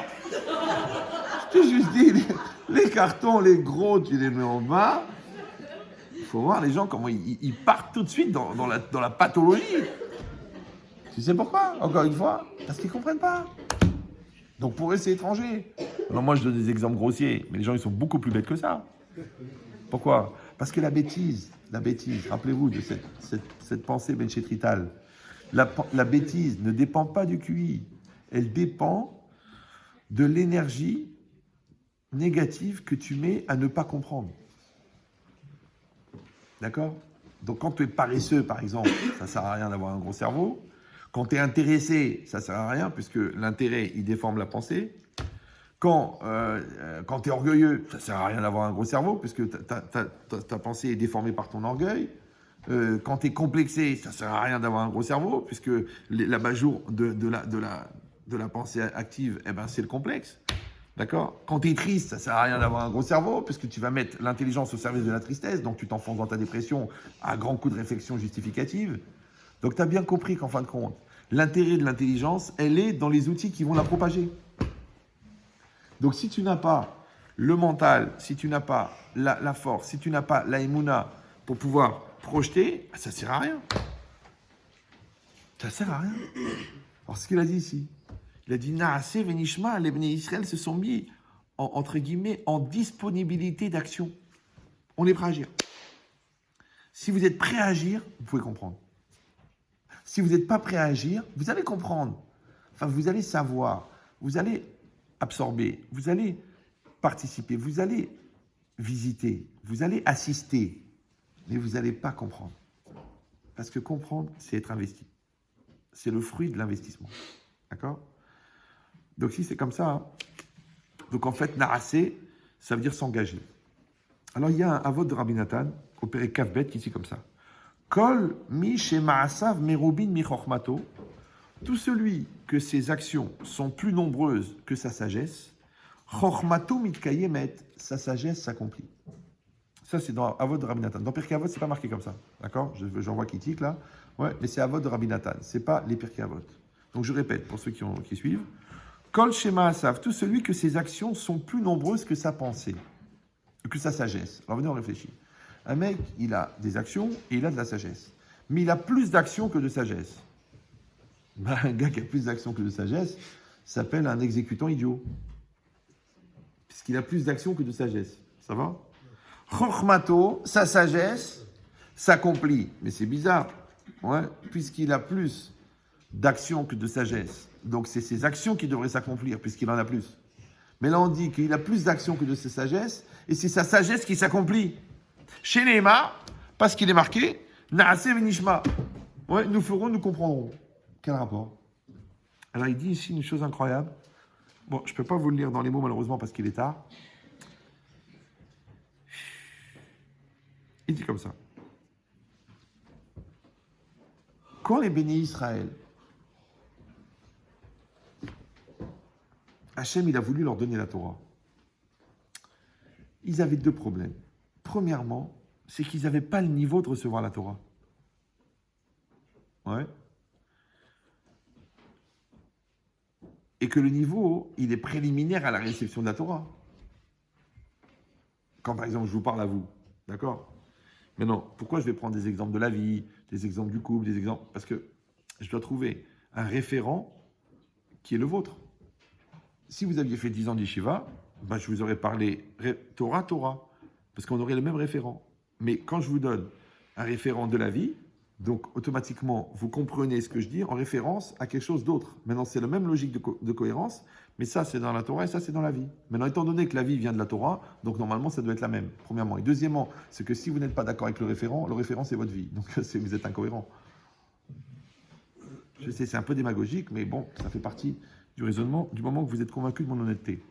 Donc, ça veut dire quoi? Ça veut dire que qu'est-ce que je suis en train de dire? Ouais, que les Bnei Israël n'avaient pas le réceptacle mental et spirituel et de Kedusha, de sainteté, pour recevoir la Torah. Donc, comment ils pouvaient le recevoir? Alors, il explique ici que quand les Bnei Israël, Hachem est venu, il leur a dit, voilà, moi, je vais vous donner la Torah. Qu'est-ce qu'ils ont fait les Bnei Israël? Ils ont accepté toute la Torah, sans la connaître. Pourquoi? Parce qu'ils avaient confiance. D'accord? C'est comme si moi et toi, on se connaît bien. Et je te dis, tiens, voilà les 10 000 euros. Alors toi, tu me dis, ben recompte. Je dis, non, je ne compte pas. Pourquoi? On ne sait jamais, peut-être je me suis trompé. J'ai confiance. Ouais. Ton père, il dit, écoute, cette fille, elle est bien pour toi. Ah, mais t'as confiance. Bah ici, Hachem, il est venu, il t'a dit, voilà la Torah. Qu'est-ce qu'ils ont fait, la grande bêtise qu'ils ont fait? Ils ont eu confiance. C'est une bêtise? Non. C'est un signe de grandeur. Donc, ils ont accepté la Torah. Attention. Quand ils ont accepté la Torah, tout entière, mais ils l'ont pas accepté dans les faits, puisqu'ils n'avaient pas encore reçu, attention, on leur a donné le mérite de l'accomplissement alors qu'ils n'avaient fait que s'engager à l'accepter. C'est bon? Maintenant, c'est une grande question. Est-ce qu'on atteint un niveau parce qu'on a accompli ce qu'on pense, ou est-ce qu'on atteint un niveau parce qu'on est prêt à l'accomplir? Je traduis. Est-ce qu'on devient le fruit de ses actions, ou est-ce qu'en fait l'action ne vient que confirmer la pureté de notre engagement de départ? C'est toi, tu veux être médecin. Après, tu fais 10 ans de médecine pour confirmer ton désir d'être médecin, ou non, en vérité, tu n'es pas médecin. Et tu fais médecine pour devenir médecin. Tu te maries, tu dis je vais être un bon mari. D'accord? Qu'est-ce que tu sais, toi? Qu'est-ce que t'en sais? Les gens, ils sont égoïstes, tordus, bêtes, méchants, marocains, tunisiens, algériens. Comment tu sais que tu vas réussir? Parce que je veux te rendre heureuse. C'est ça, Ariat Mekoudé Shetli. Les gens, ils croient que c'est une phrase magique qu'il faut dire devant le rabbin. Non, Ariat Mekoudé Shetli, ça veut dire je prends sur moi la responsabilité de ton sourire d'aujourd'hui jusqu'à ta mort. C'est un sourire très cher. Ma très chère femme. Ouais. Il y aura des hauts, des bas, il y aura des grossesses, il y aura des souffrances, il y aura des contrariétés, il y aura du etc., il y aura de la bêtise, il y aura sa mère. Énorme. Ouais.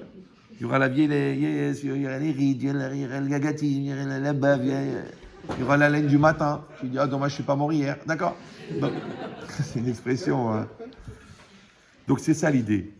Tout ça, c'est Ariat Mekoudé Shetli. C'est pour ça que ça me fait marrer quand les gens, au bout de 3 semaines, du coup, je les supporte plus, je vais voir qu'elle crève. Je dis, mais Baba, tu t'es engagé.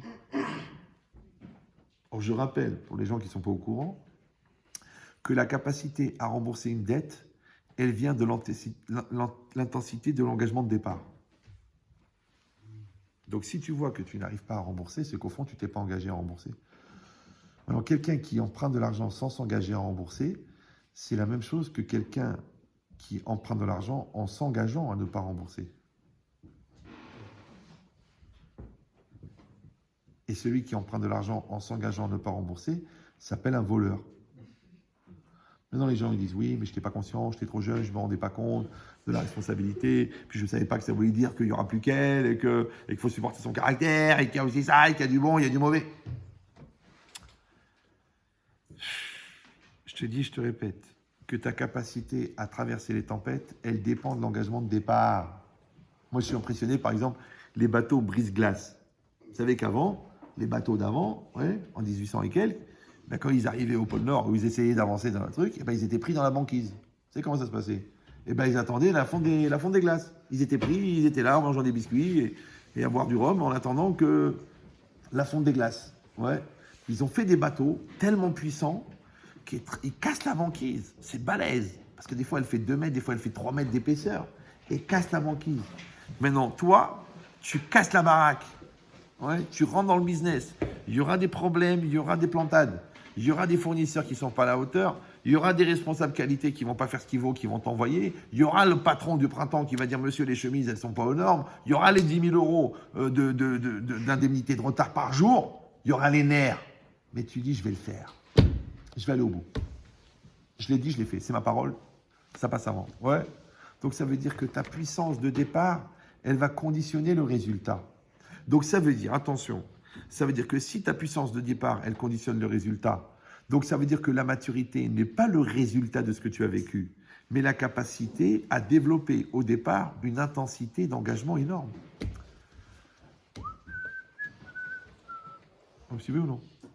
Donc, Raudon Colo, cousin de Marco Polo, ouais, nous, on croit naïvement que la maturité est le résultat de l'expérience, alors qu'en fait, l'expérience n'est que la confirmation du niveau de maturité qu'on avait en rentrant dans l'histoire. Ça va? Moi, j'ai un cousin à moi, par exemple, que sa femme, elle a accouché en pleine route. Le gars, il a appelé les médecins, il leur a dit, écoutez, où vous êtes? On n'a pas le temps d'arriver. Monsieur, c'est vous qui allez accoucher. Mais le mec, il a accouché. Pas lui, hein, sa femme. Ouais. C'est pas évident, il faut accompagner, il y a des gestes à faire, des choses à ne pas faire. Il faut pas stresser, il faut pas paniquer, il faut calculer le rythme, la respiration. Après, quand il sort, il faut l'accueillir, il faut couper le cordon. C'est pas évident. Le gars, il l'a fait. Pourquoi? Parce que d'un côté, tu dis, attends, mais il faut des compétences, il faut faire des études. Et de l'autre côté, tu dis quoi? Je vais laisser mourir ma femme.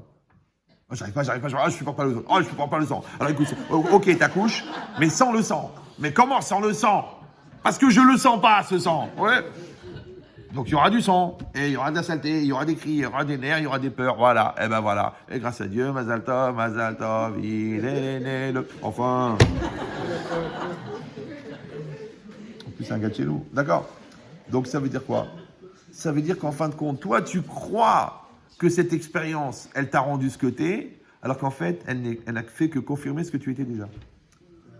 Ça s'appelle un révélateur. Ça va? Ouais. C'est comme si le mec qui met le papier photo dans le truc, et puis il fait Ben, c'est une photo. Mais il y avait eu déjà une impression, parce que le papier photo a été impressionné, et après on l'a mis, comment ça s'appelle, le produit? Un révélateur. Vous me suivez ou non? Donc le stress est un révélateur. Le bonheur est un révélateur. Le mariage est un révélateur. Le business est un révélateur. Révéler de quoi? Révéler ce qu'il y a sur la photo. C'est pour ça que quand les gens ils se plantent, ils disent mais comment tu as pu y croire? Tu dis mais attends, il n'y a pas photo. Il n'y a pas photo. Ouais. Donc si c'est ça, quand les béné Israël ont pris sur eux, et Akadosh Baruch Hu, il a mesuré, parce que lui, ouais, Bochen Klayot, Hachem, il fouille les entrailles, il scanne les intériorités, il a vu la puissance de leur engagement. Attention, il leur a donné la récompense de l'acte avant l'accomplissement de l'acte. Ça va? Donc, de la même manière que la maturité, tu l'as au moment où tu t'engages, de la même manière, les béné Israël, ils ont eu la récompense des mitzvot au moment où ils sont engagés. Or, comment on appelle la récompense des mitzvot? La sainteté. C'est-à-dire que la Kedusha, ils l'ont reçue en s'engageant. Comme ils l'ont reçu en s'engageant, ils ont monté de niveau. Comme ils ont monté de niveau, ils étaient au niveau de recevoir la Torah. Donc, ils ont reçu la Torah. C'est comme si un manchot, tu lui envoies une valise remplie d'argent. Le mec, il est manchot. Mais il veut tellement attraper qu'il lui pousse des bras. Ben c'est pareil. Un incompétent, il dit je vais le faire. Tu dis mais t'es incompétent. Et à partir de 2, ça devient irrespirable. D'accord? C'est pas grave. Et ben l'incompétent, c'est comme un pauvre type qui devient un héros. Parce qu'il se lance. Ouais. Comme un gars qui n'est pas capable et qui dit je vais le faire. Le patron il dit mais vous avez l'expérience? Oui, j'ai l'expérience, vous en faites pas. En fait, il connaît rien. Le mec, il regarde, le soir, il prend des bouquins, il appelle ses copains, ou même sur son téléphone, il appelle un ingénieur, il dit écoute, qu'est-ce qu'il faut faire? Comment ça se passe? Il dit vas-y. Parce que lui, il a fait ingénieur commercial. En vérité, il est commercial, mais il n'est pas ingénieur. Mais non, c'est un très très bon vendeur. Donc le mec, il vend 80 000 ordinateurs par jour. Mais la vérité, il ne connaît pas trop l'informatique. Avant, il était dans la machine à laver. Mais c'est un très très bon vendeur. Il dit mais qu'est-ce que quoi? C'est un produit, j'ai besoin de savoir quoi? Alors, il apprend 3 termes, il lit une revue d'informatique, il prend un ingénieur, il fait un petit briefing. Bon, alors je t'explique, donc voilà comment ça fonctionne, développement, truc, IBM, Apple, PC, Mac, truc, il lui explique tout. Le mec, il arrive là-bas, mais lui, c'est tellement sympathique, tellement bon, tellement truc, la marge de calcul, le frais, l'autre, il prend, allez, monsieur, on signe.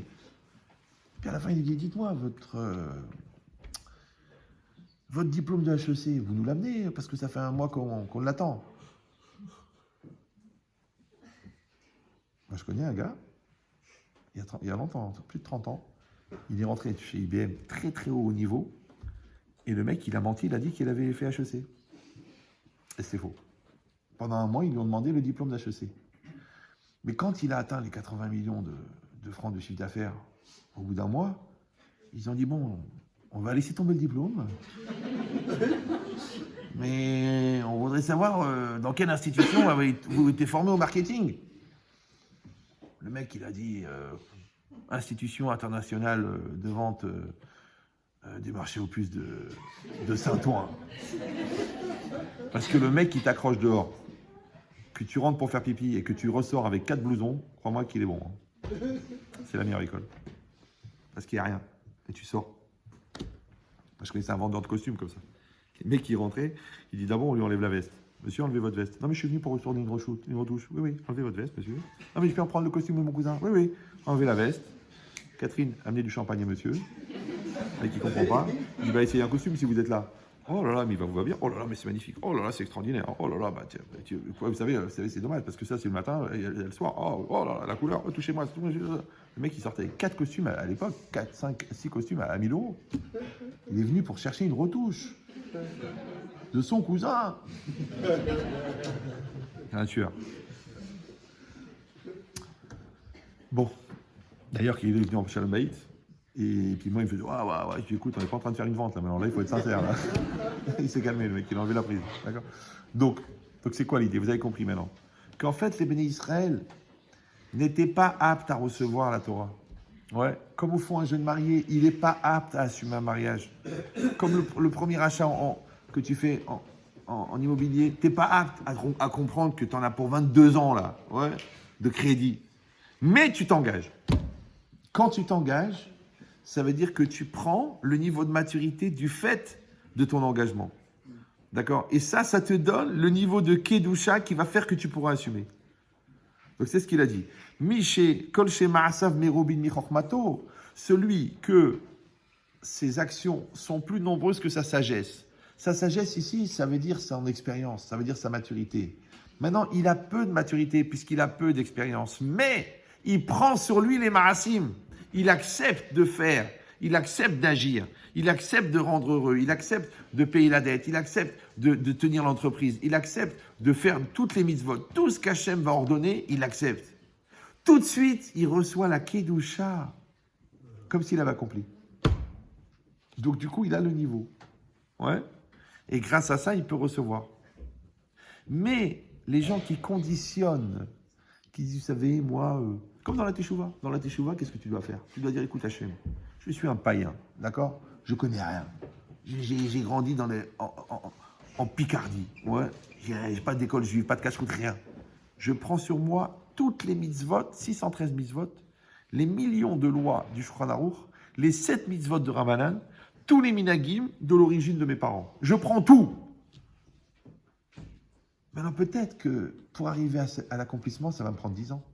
Parce que rien que déjà pour être Shomer Shabbat, Baba, un vrai Shomer Shabbat. Parce que les gens ils croient, ils mangent de la salade cuite, ils sont Shomer Shabbat. Non. Ah, mais chétrit, couscous boulette. Ada, mais chazvé shalom. Que nous ratons? Ok, c'est vrai qu'on est obligé de baisser le son parce qu'on fait le kidouche. Mais en fait, ils regardent la télé pendant le kidouche. Ouais. Non. Si tu prends petit à petit, tu dis, bon, cette année, elle était finie, l'année prochaine, le Shabbat, après, l'année prochaine, la cache-route, après que tu as pris la cache-route, tu commences à baisser sur le Shabbat. Ça marche pas. Ça marche pas. C'est comme si tu dis à ta femme, je serai fidèle, mon amour, sauf opportunité. T'es un mec dangereux, toi. Ouais. Je suis honnête jusqu'à 100 000 €. Après, c'est une mitzvah de voler. Ne rigolez pas, ça s'appelle le sentier. D'accord? Donc, ça veut dire quoi? Donc, ça veut dire qu'une personne, elle prend tout. Maintenant, pour l'accomplir, ça va prendre du temps. Vous avez vu ou non? Pour l'accomplir, ça va prendre du temps. Mais c'est pas grave. Parce que l'engagement, lui, au départ, c'est pareil. Toi, tu dis à ta femme, je te rendrai heureuse dans toutes les situations.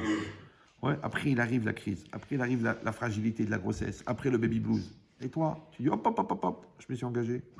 Solide. D'accord? Après, tu empruntes l'argent. Après, tu dis, mais comment je vais faire pour... J'ai plus envie, ça me saoule, ça me prend la tête. T'as donné ta parole. T'as donné ta parole. Tu meurs sur ta parole. T'as donné ta parole. Quand tu meurs sur ta parole, le bon Dieu, il te donne l'argent. Et tu rembourses. Mais quand tu dis, oh, toi, t'es genre passé évolutif. Oh, j'ai jamais dit ça. Qui a dit? De toute façon, il est bourré. J'en ai affaire. Puis qui m'oublie, qui arrête de me harceler, qui me casse la tête. Toi, t'es dangereux, toi. Ça s'appelle un opportuniste. T'as dit quelque chose, tu fais quelque chose. C'est bien. Baruch, Omer, VOC. Il est béni celui qui dit et qui fait. Comme Hachem. D'accord? Maintenant, comme toi, tu dis et tu fais avec Hachem, Hachem, il fait ce qu'il t'a dit avec toi. Si toi, tu fais le traloued, Hachem, il fait le traloued. Après, tu dis, ouais, je crois pas, les choses, elles n'arrivent pas quand il faudrait. Comme toi, tu tardes à rembourser et le bon Dieu, il tarde à écouter tes prières. La vie, c'est un miroir. Il faut juste avoir l'honnêteté de se regarder dans la glace. C'est tout. Mais non, mais si toi, tu te mens à toi-même et tu dis au bon Dieu, bon, je lui mens à lui, mais toi, tu es au courant. Je dis, Hachem, il dit, tu lui mens à lui, c'est comme tu mens à moi. Lâche ta mère. D'accord? Donc ça veut dire que le niveau extraordinaire que les bénis Israël ont atteint, ouais, de Naaseh Venishma, en fait, c'est une énorme teshuva que les bénis Israël, ils ont été capables de prendre sur eux. Et dans tous les domaines, c'est comme ça. Pourquoi? Parce que, je ne sais pas si je l'avais dit ici, je ne me rappelle plus, un hidouche, que, vous savez, comme dans la Torah, il y a des choses qu'on comprend, des choses qu'on ne comprend pas. Il y a des mises-autres qu'on comprend, des mises-autres qu'on ne comprend pas. Il y a des choses qu'on sait, des choses qu'on ne sait pas. D'accord? Maintenant, c'est comme là. Vous avez le Talmud. D'accord? C'est 2700 pages. Maintenant, il y a des choses qu'on a étudiées, des choses qu'on n'a pas étudiées. Maintenant, même les choses qu'on n'a pas étudiées, on doit avoir la émouna que c'est émettre. On a la émouna que c'est émettre. Si vous allez dire, de toute façon, ça ne sert à rien, hein, parce qu'il y a des gens, les cartésiens, ils disent, écoutez, ce que je comprends, c'est vrai, ce que je ne comprends pas, c'est faux. D'accord, mais tu ne comprends rien, donc tout est faux, effectivement. C'est le contraire. Comme tu écoutes le prof, maintenant c'est Albert qui est en train de faire un cours, Albert Einstein. Toi, tu lèves la main, tu dis, excuse-moi Albert, je ne suis pas d'accord. Alors Albert, il se retourne, il voit cette masse difforme de particules élémentaires dans un cumul arbitraire et illimité. Il dit, c'est possible que ça soit faux, mais ça m'étonne que toi, tu puisses te prouver. Parce que c'est Albert. Donc Albert, il écrit le théorème, après il va faire la démonstration. Mais toi, tu as confiance. L'autre, il te parle. D'abord, tu as confiance. Après, il t'explique. Ça t'intéresse pas. Mais écoute. Non. Pourquoi? La peur que ça te remette en cause. C'est ce qui t'empêche d'évoluer. Ouais. C'est comme la vérité. Moi, les gens ils me posent la question. Je dis, vous voulez la vérité ou un truc qui vous fait plaisir? Je dis, ah bon, c'est sur demande? Je dis, bien sûr. Les pauvres types, je leur dis les choses qui leur font plaisir. Les gens purs, je leur dis la vérité. Ah, mais pourquoi vous faites une distinction? Je dis, parce que de toute façon, ça ne sert à rien de dire la vérité à des gens qui la refusent. Pourquoi je vais perdre ma vie? Par contre, si tu es vraiment 100%, je vais te dire quelque chose qui va être dur à avaler. Mais si c'est dur à avaler, cette dureté à l'avaler, c'est pas parce que la chose, elle est dure. C'est parce que ta question, elle vient du fait que tu n'es pas adapté. Parce que si tu étais adapté, tu l'aurais avalé facilement. Et je vais dire mieux encore, tu n'aurais même pas eu la question. Ça va? Maintenant, quand toi, tu es adapté, la réponse, elle est évidente. Tu n'as même pas besoin de la poser puisque tu la connais. La preuve, c'est qu'après, quand tu écoutes la réponse, tu dis « Oh, bah, c'est exactement ce que je pensais. » Donc, tu connaissais la réponse, mais tu n'avais pas la confiance de l'assumer. Donc, qu'est-ce qu'il fait le Rav? Juste, il te donne la confiance d'assumer la chose que tu ne voulais pas assumer. Donc, en fin de compte, c'est quoi? Ce n'est pas une explication, ce n'est pas une révélation intellectuelle. C'est une mise en confiance pour pouvoir assumer ce que tu pensais être évident. Voilà. Maintenant, la décision de poser la question avec la capacité et la volonté d'assumer ce que la personne va te dire s'appelle Naaseh Venishma. Donc, tu vas te marier, tu vas entendre des choses qui ne vont pas forcément te faire plaisir. Mais si l'autre, elle te le dit avec son cœur, écoute. Ton mari va te dire des choses, que ce n'est pas toujours évident. D'accord? Mais quand quelqu'un te donne un texte à relire, ne corrige pas les fautes. Ne corrige pas les fautes. Écoute le texte. Qu'est-ce qu'on a à foutre maintenant qu'il n'a pas fait les liaisons? Tu dis, ouais, mais je comprends, il faut un S ici, il ne faut pas un S. Mais chérie, je t'ai écrit une lettre d'amour pour reconstruire notre couple, et toi, tu me dis, il y a des fautes d'orthographe. Mais tout notre couple, c'est un hors-sujet. Qu'est-ce qu'on a à foutre maintenant qu'il y a des fautes d'orthographe? On est hors-sujet, là. D'accord? Donc, s'il te plaît, je viens vers toi, après 17 ans de lourdeur, pour la première fois, je te parle en adulte et avec amour, ne viens pas me dire, la formulation me dérange. Ben évidemment. Parce que si on n'avait pas de problème de formulation, c'est parce qu'on n'aurait pas eu de problème de compréhension. Si on n'avait pas eu de problème de compréhension, parce qu'on serait en communion. Si on était en communion, on n'aurait pas de problème. Voilà. C'est dur à dire, mais des fois, la fin de l'histoire, c'est le début. En fait, la fin, c'est de revenir au début. Ouais. Maintenant, c'est pas facile parce que ça s'appelle la remise en cause. Et quand tu dis, mon amour, il y a 6 enfants, il y a 22 ans. Tu connais les défauts chez moi, d'accord? Un nouveau, tu connais pas les défauts. Tu sais pas qu'est-ce qui va te sortir comme... Alors peut-être qu'il vaut mieux travailler avec ce que tu connais que d'investir dans ce que tu connais pas. Ah, tu dis oui, mais il y a toujours l'attirance du nouveau, le nouveau, le nouveau. Je dis un secret. Le vrai n'est pas nouveau, le nouveau n'est pas vrai. La preuve, c'est qu'à chaque fois que tu viens, tu me dis, attendez, mais Rav, je suis maudite, je retombe toujours sur le même genre de personne. Attends, mais je suis maudite, Dieu, il m'aime pas. Alors, je lui donne la réponse. Ben, chez Trital encore. Pour réussir un deuxième mariage, il faut réussir un premier divorce. Mais quand tu es convaincu que tu étais marié avec un fou, alors, genre, tu étais victime. Mais attends, chérie, mon amour. Les poubelles et les couvercles. Bah oui. Hein. Donc quand tu as un fou en face de toi, ou tu es folle, ou tu es thérapeute. Un des deux. Parce que qu'est-ce qu'il vaut là, lui? C'est quand même dur. C'est quand même dur. Ah, t'es reparti dans la mousse à savon, là. On revient à la savonnette. Ok, alors qu'est-ce qu'il faut faire? Eh bien, il faut te connaître, il faut t'assumer, il faut t'engager. Et si ça ne marche pas, tu es reparti dans le savon. C'est dur, hein? La vérité, c'est dur. C'est pas que c'est vrai que c'est dur, c'est la vérité qui est dure. Mais d'un autre côté, c'est la seule espace où tu te sens vivant. À chaque fois que tu te manques, tu t'embrouilles, tu joues le ballon, tu laisses traîner, tu esquives, tu reportes, tu transfères. Mais pendant ce temps-là, c'est un temps qui n'est pas vécu.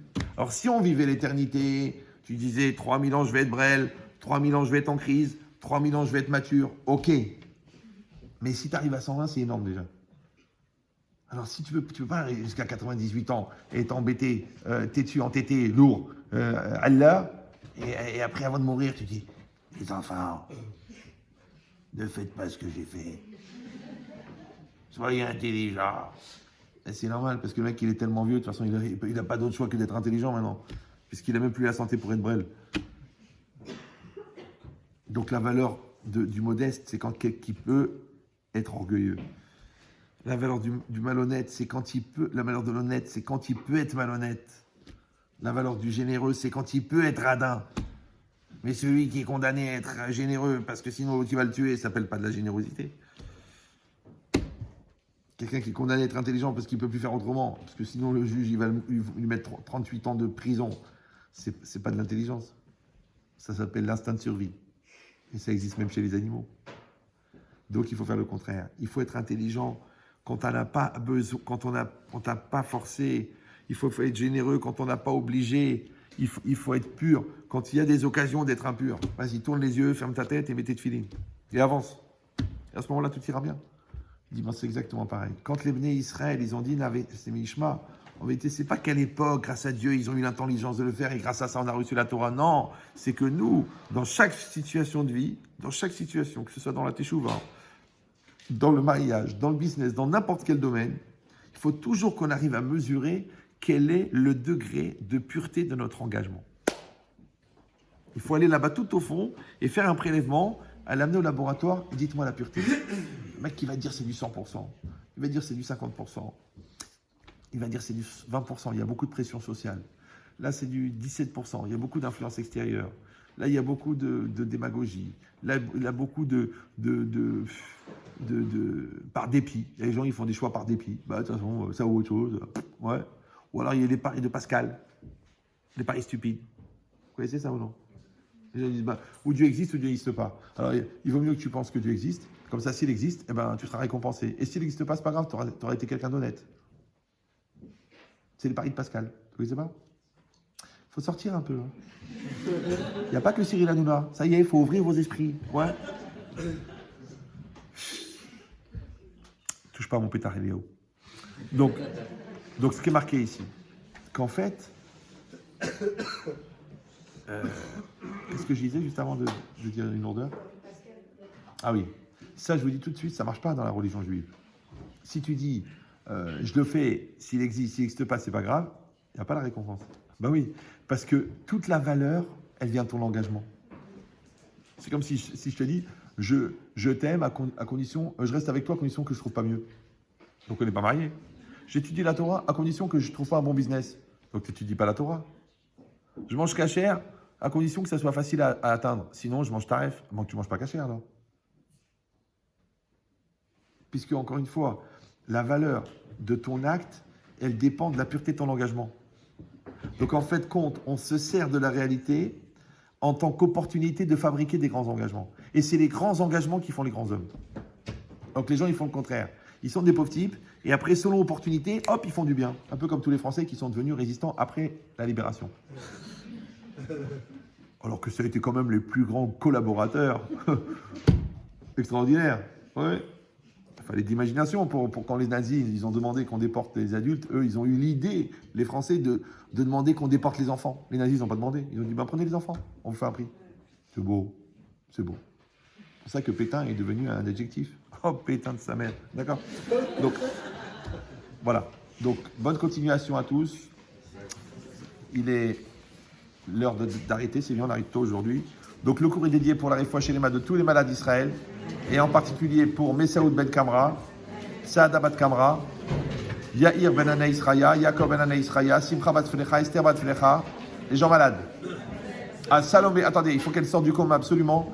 Salomé, Chaya, Perle, Bat, Myriam, Émilie. Amen. Est-ce qu'il y a quelque... Fassi. Sassi Bat Rachmouna, Amen.